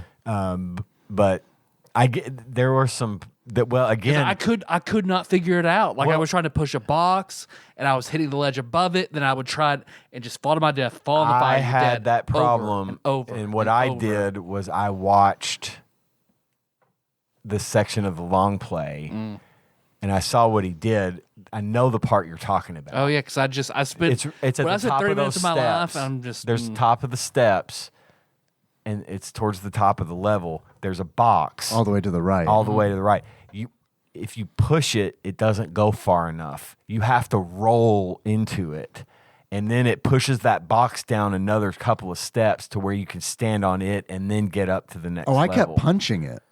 Because you can punch, you can punch it the boxes and it would work too. too. I just did the roll Yeah. because that's what the guy in the long play did, I think. Because I was stuck there too. because I was like, I can move it by just walking into it and pushing it, and then once it stopped, I'm like, oh, But it doesn't How go the fuck far do I do enough this? for you to make the jump. You always miss it. Yeah, you have to Yeah. push Yeah. it down the stairs. Yeah. Yeah. You have to give it some force. I didn't think about the punch. Well, I'll add that on to a good thing. There's a fucking punch button. There's Where it's just punch. like you just punch. Yeah. You don't have to like shoot or use a whip. You can just punch. I think the guns, and this was something I noted later. I don't know if this was they're necessarily motor bad or knife good. bullets that go like 5 miles an hour. Yeah. They were so worthless, the guns. I just used the whip for everything. You could shoot someone like 12 times and they don't go down. I know. You might as well just use the fucking Well, it's whip. fucking ridiculous because it's like it feels like that with. I mean, the whip does more damage, but it's like on that snow level where it's like there's a wolf that you have to hit like 4 fucking times with the whip, and it's like, And come the wolf on, is man. always running past the sniper Yeah, who never stops shooting, and their bullets hurt, yeah. but yours don't. Not much. No, not a lot. And it's like, don't have guns. As If was you're not gonna- evidenced. you don't need them if they're not going to be more powerful. Just make it where they have or like limited 3 use. shots. Yeah. And they're just powerful. You Use take out them 3 when you enemies. absolutely need them, Yep. but then it goes away and you go back to the whip. Sure. And that's fine. But these guns were just, there was no point to Yep. me. As is evidenced by that segment in Cairo where you got the dude on the wagon throwing hay off the back. Yeah. And you have to jump over the hay and shoot him until he's dead so then you can get on the wagon. Holy fuck, man. That was just like, am I doing this right? Because I feel like I've shot this man He- a dozen times. If you look at it with 1 bullet in the movie, why am I not doing it here? Yes. And then when you climb on the wagon, oddly enough, it's easier to fight the big shirtless Karnov, where you have to do that, and then it's very cinematic, and it's just one of those things where just tweak it a little bit. Yeah. And I agree with you guys. Make the gun stronger. I don't care if we only Less get shots. 3 shots. I don't need infinite ammo. I'm gonna the whip's use more the fun whip. anyway. Yes, exactly. Indiana Jones uses the whip, but he only uses the gun when he's got the guy swinging the sword. Right, he has And he food doesn't want to poisoning. fucking Right. fight him. He Yep. shoots him and moves on. And I think that's absolutely something What you should have to do done. in one of the Cairo stages Yeah. is that guy with the sword shows up Yeah, and you have to shoot him. Yeah. Because again, that's wonderful that Yeah, they made it's that nice. a mechanic. It in the is. game. I agree. I did think, of course, obviously one of the greatest, in my mind, one of the greatest scenes pretty much in any movie ever is the last scene of Raiders of the Lost Ark where they're opening the Ark. Yeah. And he gets out, Belloc is there in his robes of some kind. Yeah, I he know, just right? suddenly is. He's at one point he's a scientist, archaeologist, whatever, and then for this event though, I'm bringing out my He's a priest's priest. robes. Yeah, yeah. He We looks didn't- like the priest marrying Princess Buttercup in The Princess Bride. Like Yeah. he's the yeah. So you've The got Hebrew that. ritual. You've got that. They open the ark. After all this time, they open it. And we all know that the ark is supposed to contain the original tablets that have the 15 15 crash, commandments. 10 commandments. And the German soldier, they open it up. The German soldier sticks his hand in there willy-nilly, and it's just dust. And the other guy starts fucking, the guy with the beady eyes and the glasses starts just fucking cackling. With the seared into his hand. Yeah, he I can't- like that. He Yeah. can't help but love that this has just come to dust. All of this for nothing, right? Sorry, I'm sorry. I don't want to forget about it. One thing, the movies bugged me that there's always a scene of something they drop in a crowd full of people and they all have to scramble together to get it. It's in every movie and it drives me fucking crazy. I loved that in the beginning of Temple of Doom. thought that I was do great. too. Yeah, That with was the a great antidote. scene. Yes. And she's looking for the, The diamond. and Yeah. I loved that scene. Well, that This just was sets, that sets her up yeah, really, really it well. really does, Yeah. and it also takes place in Club Obi-Wan. I which know, is right? Just awesome. But anyway, at the end of the scene, so then what happens is thunder starts to rumble, and the build-up, and Indiana Jones, they're tied to a pole with Marion, and he knows some shit is about to go down. He's like, oh, fuck, oh, fuck, oh, fuck, oh, fuck. I hoped this wasn't going to be the case, but it absolutely is the case. Don't look at it. Because that was the thing with the ark. Don't look at it. Mm-hmm. This is not to be gazed upon by man. Hence the word of God. Harrison Ford knows his religion. He knows his whatever. He's protecting himself against it. And then these spirits, they come out and just start swirling around, and then they just start killing them, right? And then their faces melt off, and this one Belloc explodes, and That's when I was glad. I was like, oh, I'm glad. I was going to watch it with, I thought, these would be fun to watch with Kenna. I didn't have her this weekend. So then it was just like, when I saw that scene, I was like, okay, I am glad I'm not that watching was this with extreme. her. That was It's extreme. well, it's also like the stop motion animation on that shit is like scarier than CG, it just because really it looks is. so fucking creepy. Yeah, it looks not real, but still Right. more creepy than real. Yeah, yeah. So I thought this, of course, at the end of the first level of the game of the Raiders of the Lost Ark section, you basically just smack Belloc with the whip until he dies. Right. Yep. There's no other soldier. There's no guy. The spirits are floating around, and you have to avoid them as well. I would have loved if they had made that a section where you actually, Indy and Marion are tied to the pole, and you actually control the ghosts and, and That the would've been spirits, cool. and you have Yeah. to destroy the other Or tap guy. Y to Yes. keep your eyes closed. Yeah, If you don't do it fast enough. I was just thinking, it's like it's The mode screen 7. stays dark. It's You yeah, see it's barely mode people 7. on it. It's like Yes. keep eyes your closed. eye- yeah. Oh God, I think that would have been really fun to either control the ghosts and try to kill them as from that perspective, or like you said, punch Y and to keep the screen dark. And if you don't do it fast enough, you actually see what happens, Yep. and game over. Yeah. You lose. The cartridge catches on fire. And you're done. You're done. We told you to keep your eyes That shut. would be something that Lumpy Touch Yeah. on TikTok and YouTube, like he would do at the Game Boy version of Indiana Jones, and keep your eyes shut, Indy, press Y, and then it's something fucked up when you don't do it fast enough. Yeah. And I thought also that was kind of one of my bad things, is that the endings were, especially at the beginning, were kind of anticlimactic. Sure. I get they had to create some sort of gameplay here, and then I thought maybe some more puzzly elements would have been neat. I like the puzzle. That's actually in my list of good things. I usually don't like this kind of thing. And again, it's not implemented perfectly, but I liked a lot of like the push the box, because most of it's pretty simple.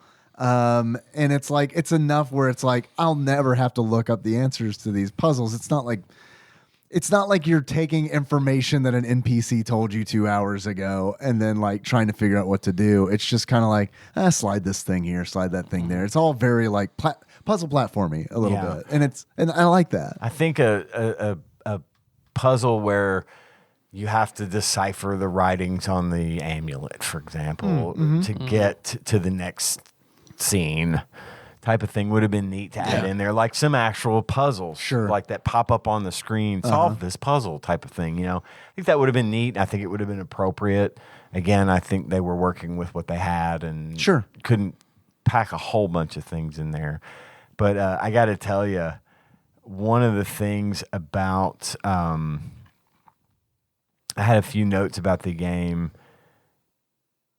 The flames in the opening scene of Last Crusade, where you kind of escape through the sewer, and these big walls of flame fly, like huge 12-foot walls of flame flying behind you at different intervals. That don't hurt the enemies. The enemies are standing there, and you have to get in the water and be under the flame, but the enemy will be standing up on a rock, and the flames will go right past him, and it doesn't hurt him at all. Well, you don't know that's the trade-off. It's like you're immune to fire, but you have to be incredibly stupid. Like those are the rules.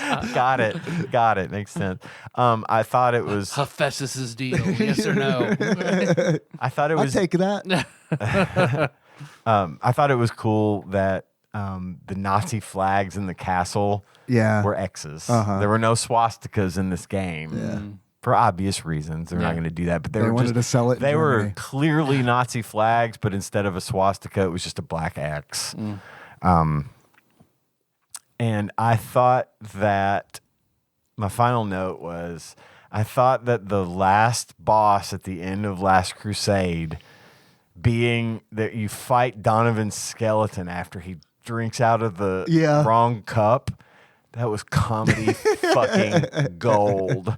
Because in the movie, he drinks it and he drank from the wrong cup and he just withers away and dies.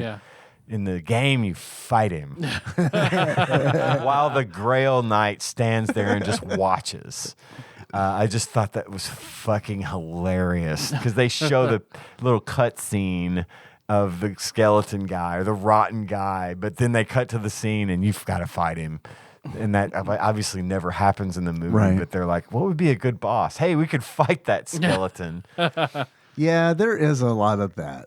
A lot of artistic license, if you want to call it that. Like, we were saying earlier, they do that in Super Star Wars where they're just like, fuck, there wasn't like a boss or anything in the cantina. What do we do?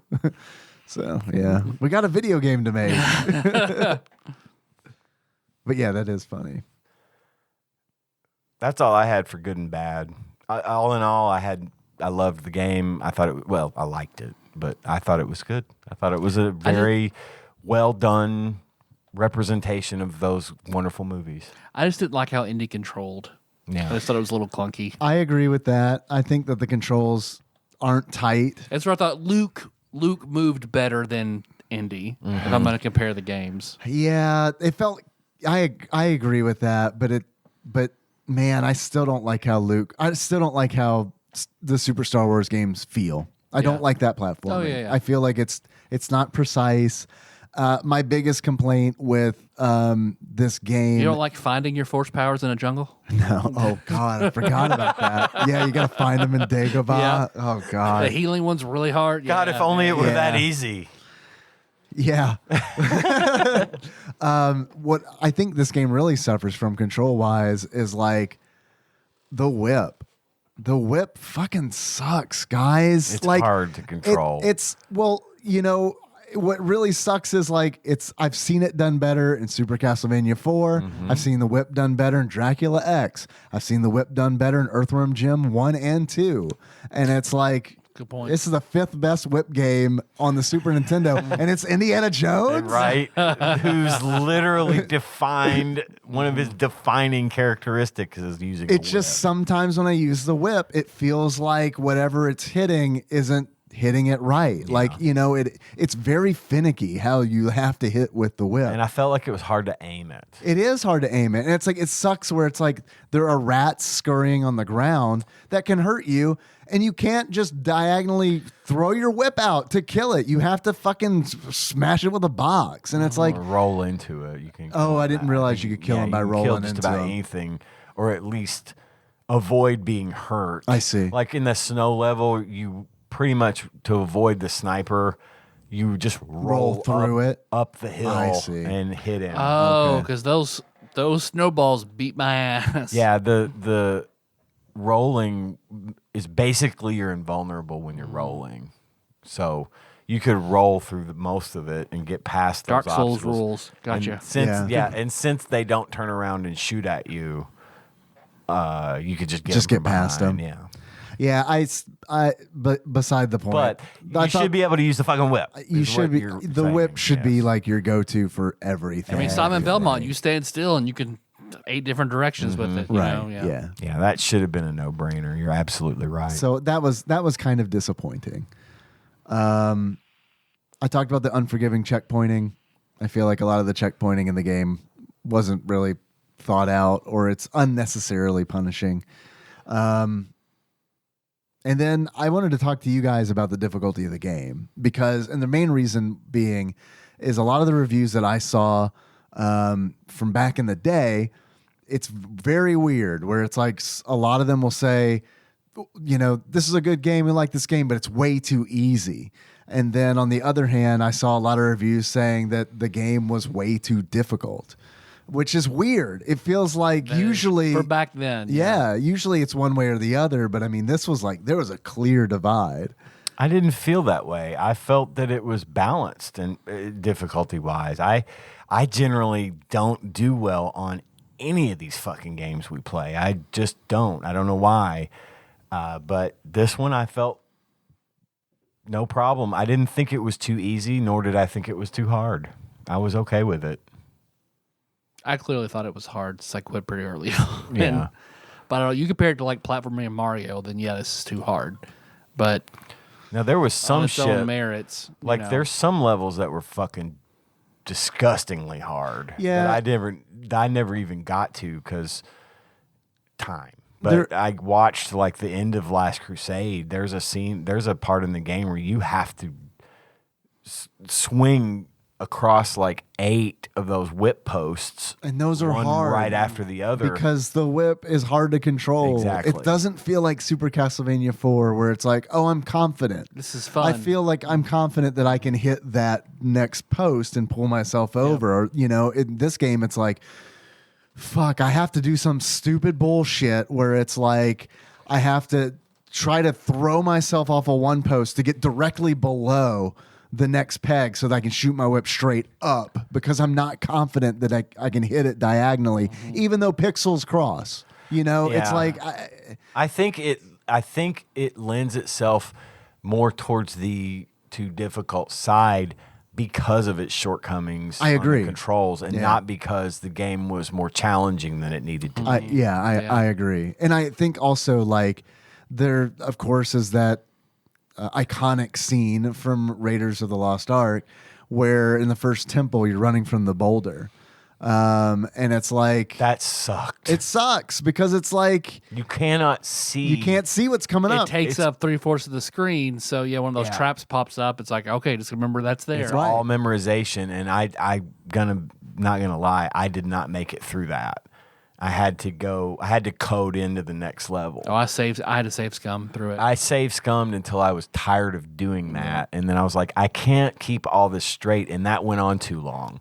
The scene with The Rock in the actual movie was he literally only had to run about 40 feet to get away from it. This went on and on and on. And there was no like visual indicators of what was coming. You just had to remember. I made it through, and I made it through in a way that like it's not fun at all because it's like, here's how I did it.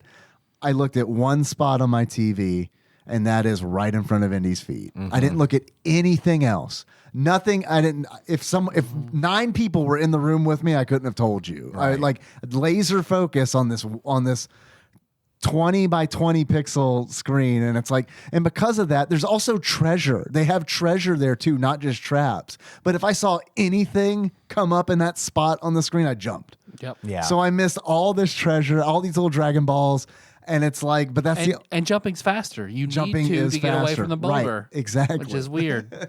I would have liked, this is an early level, iconic scene. Throw some Mode 7 on that. yeah. Do me running the other way, direction. towards the camera. Towards the camera. Yeah. Yeah, that's Yeah. always fun. Yeah. That's always So, a good thing. I agree. Yeah, it was poorly implemented. I feel like. I didn't even think about that, but you're absolutely right. Having that as Mode 7, running this direction with the rock behind you, that would have been way better. You're absolutely right. So all you're doing is just going left and right, basically. I think that would have been a lot better. Yeah, I agree. Well, is this a rent, a buy, or a birthday?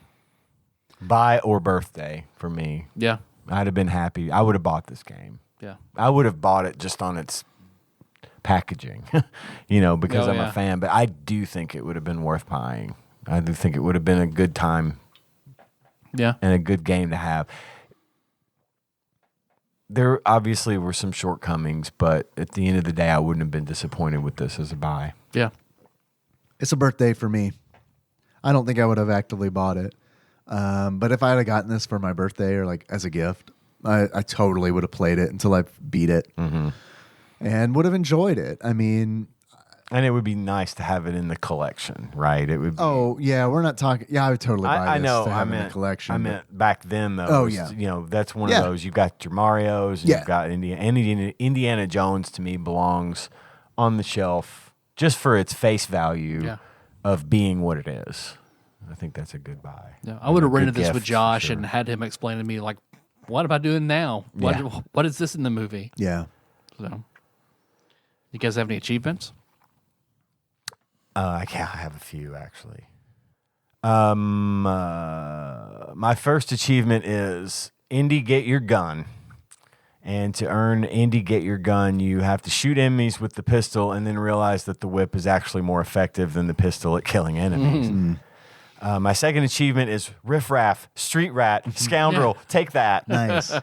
Complete the Cairo level. Kill that fucking monkey. That would not be out of place in the Aladdin video. Yeah, man. I'm so glad you mentioned It that. looks just like it. It does, I mean, yeah. Like, obviously not as smooth and cool and whatever, but cartoony, the level looked like Yeah, totally. straight. They took that and made Aladdin only better looking. My third achievement is Marion, keep your eyes shut.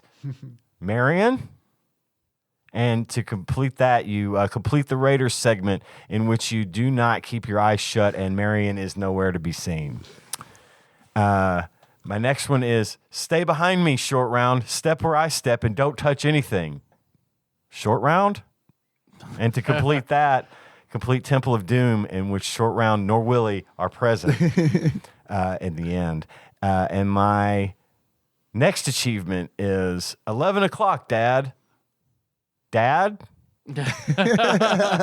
Complete the Last Crusade in which Indy's dad is nowhere to be found. I just thought it was weird that none of the secondary characters made more than a cursory appearance in these games or in the cutscenes. His dad shows up every time you die and are asked to continue. Yeah. And he goes, I lost him. Yeah. I love those little cards. I love those little picture cards between the different scenes in the games that they pulled from the movies. Yeah. Again, that adds more weight to it. And they do the map with the red line, Which looks super so iconic. fucking And good. yeah, it looks good. I thought that the captions underneath the pictures were like one of those. I forced an AI to watch Indiana Jones, and this is what it. Because like one of it, it's like Indiana Jones escapes from the airplane in a raft, which would have been used for a water if it were a water landing. Yeah. I guess we know what rafts are. Snow is water. The raft floats. I loved it because It's so funny. It's hilarious. It's like explain Indiana Jones to me like I'm 5, where it's like, where especially when it was talking about Marion, even in the beginning, where it's just like they're taking so much dialogue and condensing it into like 3 one lines. sentence. Yeah. Oh God, those were hilarious. We think she's working for the Nazis. period. Yes. And then my last achievement is each and every man under my command owes me 100 Nazi scalps, and I want my scalps. And to earn that achievement, you kill more than 2 Nazis with a grenade in the castle in the Last Crusade. That grenade was a nuke. Yeah. It was a screen clear. It was a thermal detonator. Yeah, it was. Real damage done with that grenade. So, yeah, kill more than 2 of those guys with one of those, and you get that Inglorious Bastards achievement. I love it. I have a couple here. Mola Ram, prepare to meet Kali in hell. In order to unlock Mola Ram, prepare to meet Kali in hell. Finish the rope bridge level. Those are entirely different divine domains, indeed. The bridge where you fight Mola Ram, more holes just keep appearing. I know. It's There's at no point do you have to climb up like No. they did in the game, which could have totally been done, where you have Mola Ram maybe throwing bad guys down at you and you have to dodge or something. I don't know. no, but there's none of that. none of that. It's just the bridge and holes appear, and you got to beat him before too many holes appear. Right. Yeah. Yeah. It's like And that, also, Short Round and Marion or Willie are nowhere to be seen. it's like that kindergarten game. Don't break the ice. Yes, kinda what that boss fight is. Exactly. The next achievement I have is it belongs in a museum. In order to unlock it belongs in a museum, purchase a graded complete in-box copy of this game for $700. Ooh. Wow. Damn. Next achievement, Don't Call Me Junior. In order to unlock Don't Call Me Junior, play this game on the new style Super NES, aka the Super Famicom Junior. And the last achievement I have is In Diana Jones. And in order to unlock In Diana Jones, have sex with a woman named Diana Jones. Right. I've got 3. The first one is Bald Bull. Run at an enemy and knock them out with a punch. Okay. The other is Ozzy Would Be Proud. Kill a bat with your bare hands. And then Fishing with Dynamite. Kill 2 fish with a grenade. Nice. I love that we both had kill multiple things with grenade achievements. I have some questions for you guys. Yeah. If you know that the complete in-box graded copy of this game, Indiana Jones' Greatest Adventures, there's another thing where it's like on Wikipedia they list this game as Indiana Jones apostrophe, but it's not like that in the game. Like on the title screen, it's just Indiana Jones, like his name, and then below that is Greatest Adventures. I think they just forgot the apostrophe. Yeah, I think you might be right. Raft, which is used for if it had been a water landing. Apostrophe. Apostrophe. If you know that this game sold for $700 graded in box, how much do you think you would pay for this loose? I feel like this one's going to be a little pricey and uncommon. I'm going to say $43. $43. What do you think, Tyler? 70. $70. Nice. Actual price of Indiana Jones Greatest Adventures for the Super Nintendo loose on average, according to pricecharting.com, is $37.82. Is that a? How do you feel about that, Mr. Not great. No. Yeah. Not great, especially when I look to see how much it sold for, like 2002. Yep. Yeah. Missed the boat on that one, huh? Missed the boat on all of them. All of them. Yeah. Started this way too late. Except for the ones I owned as a kid. Yeah. Do we have any final thoughts before we do the other stuff? Well, I have a question. Okay. We skipped. Do you guys think this belongs in the top 100, bottom 100, somewhere in the middle? Believe it or not, I think this belongs in the top 100. I do too. I know I've said a bunch of not great things about it, but hear me out.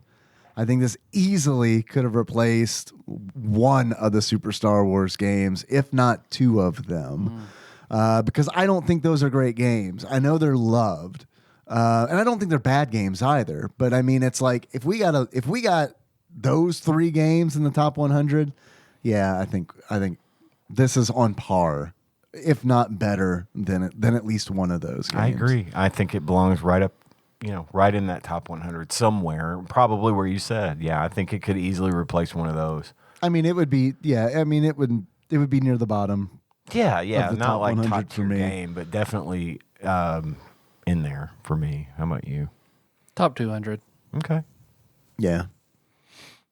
Knowing what shit we waded through, this was definitely the far in the top. Even if it wasn't my jam, like I can recognize what it did. It was way better than I expected it to be. Yeah. Truly. Me too, It was me way too. better than I expected it to be. Because I, first of all, never hear anybody talk about this game. Mm-hmm. And I hear a lot of people talk about Super Star Wars still. But I honestly do feel like this game is on par with those games. So it's kind of confusing to me that I don't hear about this game. And maybe it's because maybe I'm wrong, but I feel like Star Wars has the much bigger fandom than Indiana Jones does. For sure. And I It think definitely does. That helps carry it. I agree. What does Flopsy have to say about it? You guys want to see what Flopsy has to say? What do you guys think Flopsy gave Indiana Jones' Greatest Adventures? I think uncommon and 3.5 stars. Yeah, that's what I was going to say too. Uncommon, 3.5 stars. Yep.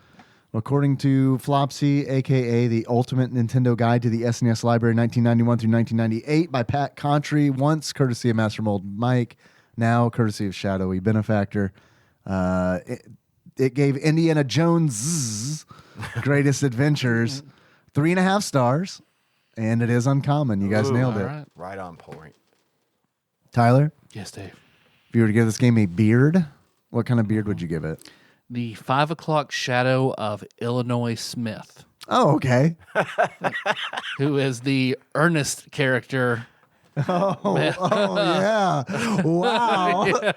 making fun of Indiana Jones. Not the woman in the neck brace. I hadn't thought about that in a long Yeah, Nice pull. that was way down the line of the Ernest movie. Nice Yes. pull. Nice pull. Yeah. Tyler, if you were to give this game a pair of glasses, what kind of glasses would you give it? The rifle sights of Sean Connery in the League of Extraordinary Gentlemen, Okay. which he passed on Lord of the Rings because he didn't get it, thought it was a fad, whatever. There were 2 things he passed on: Gandalf. He passed on something else that was massive. So he was like, all right, I'm getting on this comic book thing. What do I have? Okay, League of Extraordinary Gentlemen. And then it bombed, and that was one of the reasons he retired. Because he's like, okay, I don't understand movies anymore. Fuck it. I'm out. I liked League of Extraordinary I Gentlemen. never saw it. I didn't mind it. Miller brought it over for some reason in college. He's like, you guys have to watch this. I was like, oh, it's okay. I don't know if I would say that, but I liked it okay. No. I thought it was fun. Another multiverse thing. They kind of mash up, I mean, a lot of I things liked in it. Hyde. I liked, Dorian Gray. Johnny Depp did a good job. What do you guys want to play next?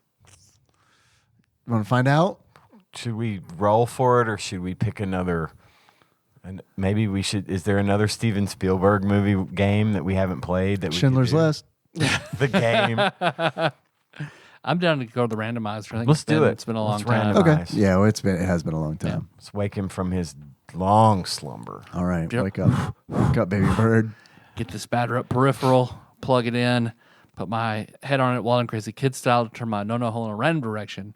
Say the prayer we all love to say. Beep-a-boo, beep-a-boo, beep-a-boo, beep-a-boo, boop, boop, boop. No whammies, no whammies, no whammies. Stop. Still got it. Yeah. 238. 238. It's probably the D's. It's the eyes. Eyes. The Can't eyes start have with The eyes I. have it. Is it indie something? It's not. Oh, okay. Indiana Jones. Like indie racing's some Greatest shit. Adventures. It is the incredible Crash. Crash Test Dummies. Yeah. Oh shit. Yeah, All right. it is. Yeah. That's what it is. Okay. That sounds good. I've watched the videos over Crash Test Dummies. I'm ready for this. Cool. Good. I like this choice. Thank you, randomizer. Thank you, randomizer.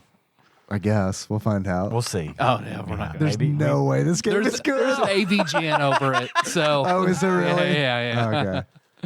Okay. Perfect. All right. Well, we'll take a little break before we hit Community Corner. Do we want to do Community Corner? It is Do we pretty have late. anything It's pretty for late. Community I Corner? I messaged Dane. We didn't get the quiz. We'll probably have that later. I have some calls pulled, but I can save those for next episode. We did a lot of it's talking. 10:30. It's Yeah, 10:30. we're done. It's your anniversary. Yeah. Thanks for listening, everybody. Incredible test. The dummies. Whatever. Well, let's Crash talk- test dummies. Crash Test Dummies. Oh. That's the best I can do. Once there was this podcast who did an episode about a show no one liked. It was based on commercials. That's pretty sure that's how it went. You got it. Good memory. Got it in mind, yeah. We do have a little Patreon Oh, yeah. discussion to have. We don't have anything new this week to announce other than the contest for the big toy box is still going on. We do not have any new entries for that this month. Since we do have a couple, but none since last week. Donate $1 or more, or increase your current donation. You're going to be entered to win some random fabulous toys from my big toy box. Get those in. Where does he get those wonderful toys? Just get those donations in. Anything above $1 or more gets you in. I'm going to send you a box of stuff. Get them in by midnight on September 30th or 11:59 p.m. In your time zone on September 30th. Dealer's choice. Dealer's choice, whichever time zone you want. And if you're picked, you'll be picked on the wheel of names to win possibly some cool stuff. So I'm looking forward to. Hopefully more people can jump in there. I want it to be a fair fight, but right now we only have 2. So each of these people Odds are has looking good. real good odds of winning something. You got Do we have to do a wheel, or can we flip the coin of names? If we don't get more than 2, we're flipping a coin. We're going to assign a heads and tails and flip a coin. But yeah, so there you go. Patreon.com/TADPOG. So our theme song is Moves on Sycamore Drive. Link to that track in the show notes at tadpog.com. How you guys want to close it out? That's our favorite Indiana Jones character. All right. Ooh. How would I do that and just not sound race? Okay, so we're both short round then? Yeah.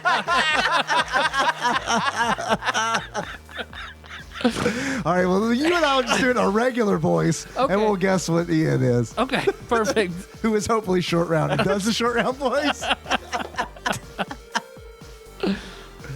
So until next time, Tropical Capricorn. Dr. Jones. You call him Dr. Jones, lady. No Time for Love should have been have sex with a woman while playing Indiana Jones. Oh. Not in Diana Jones.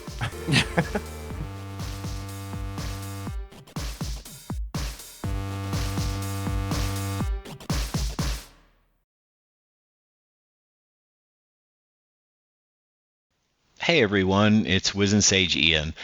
I'm throwing this on to the end of the episode because in my excitement for all the great Indiana Jones talk we had tonight, I completely forgot to read the list of Patreon executive producers, and I definitely don't want to forget that. Our executive producers are the wonderful people who donate $20 or more to our show every single month.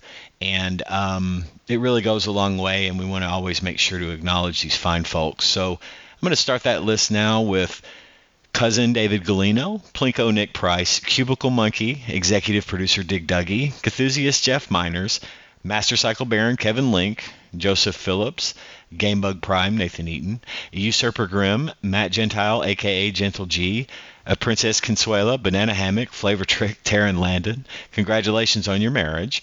Pinball Archmage Chris Edler. We're sorry you couldn't be on this episode. Platinum member Brett Miller, Sandwich Pope Phil Hawkins, Nate from Utah, first time caller, and last but not least, Drink Smith Joey Webster. Thank you guys so much for your continued donations to all of our donors, not just our executive producers. And if you'd like to donate to the show, you're we would be happy to have you do so. You can do that by going to patreon.com/tadpog.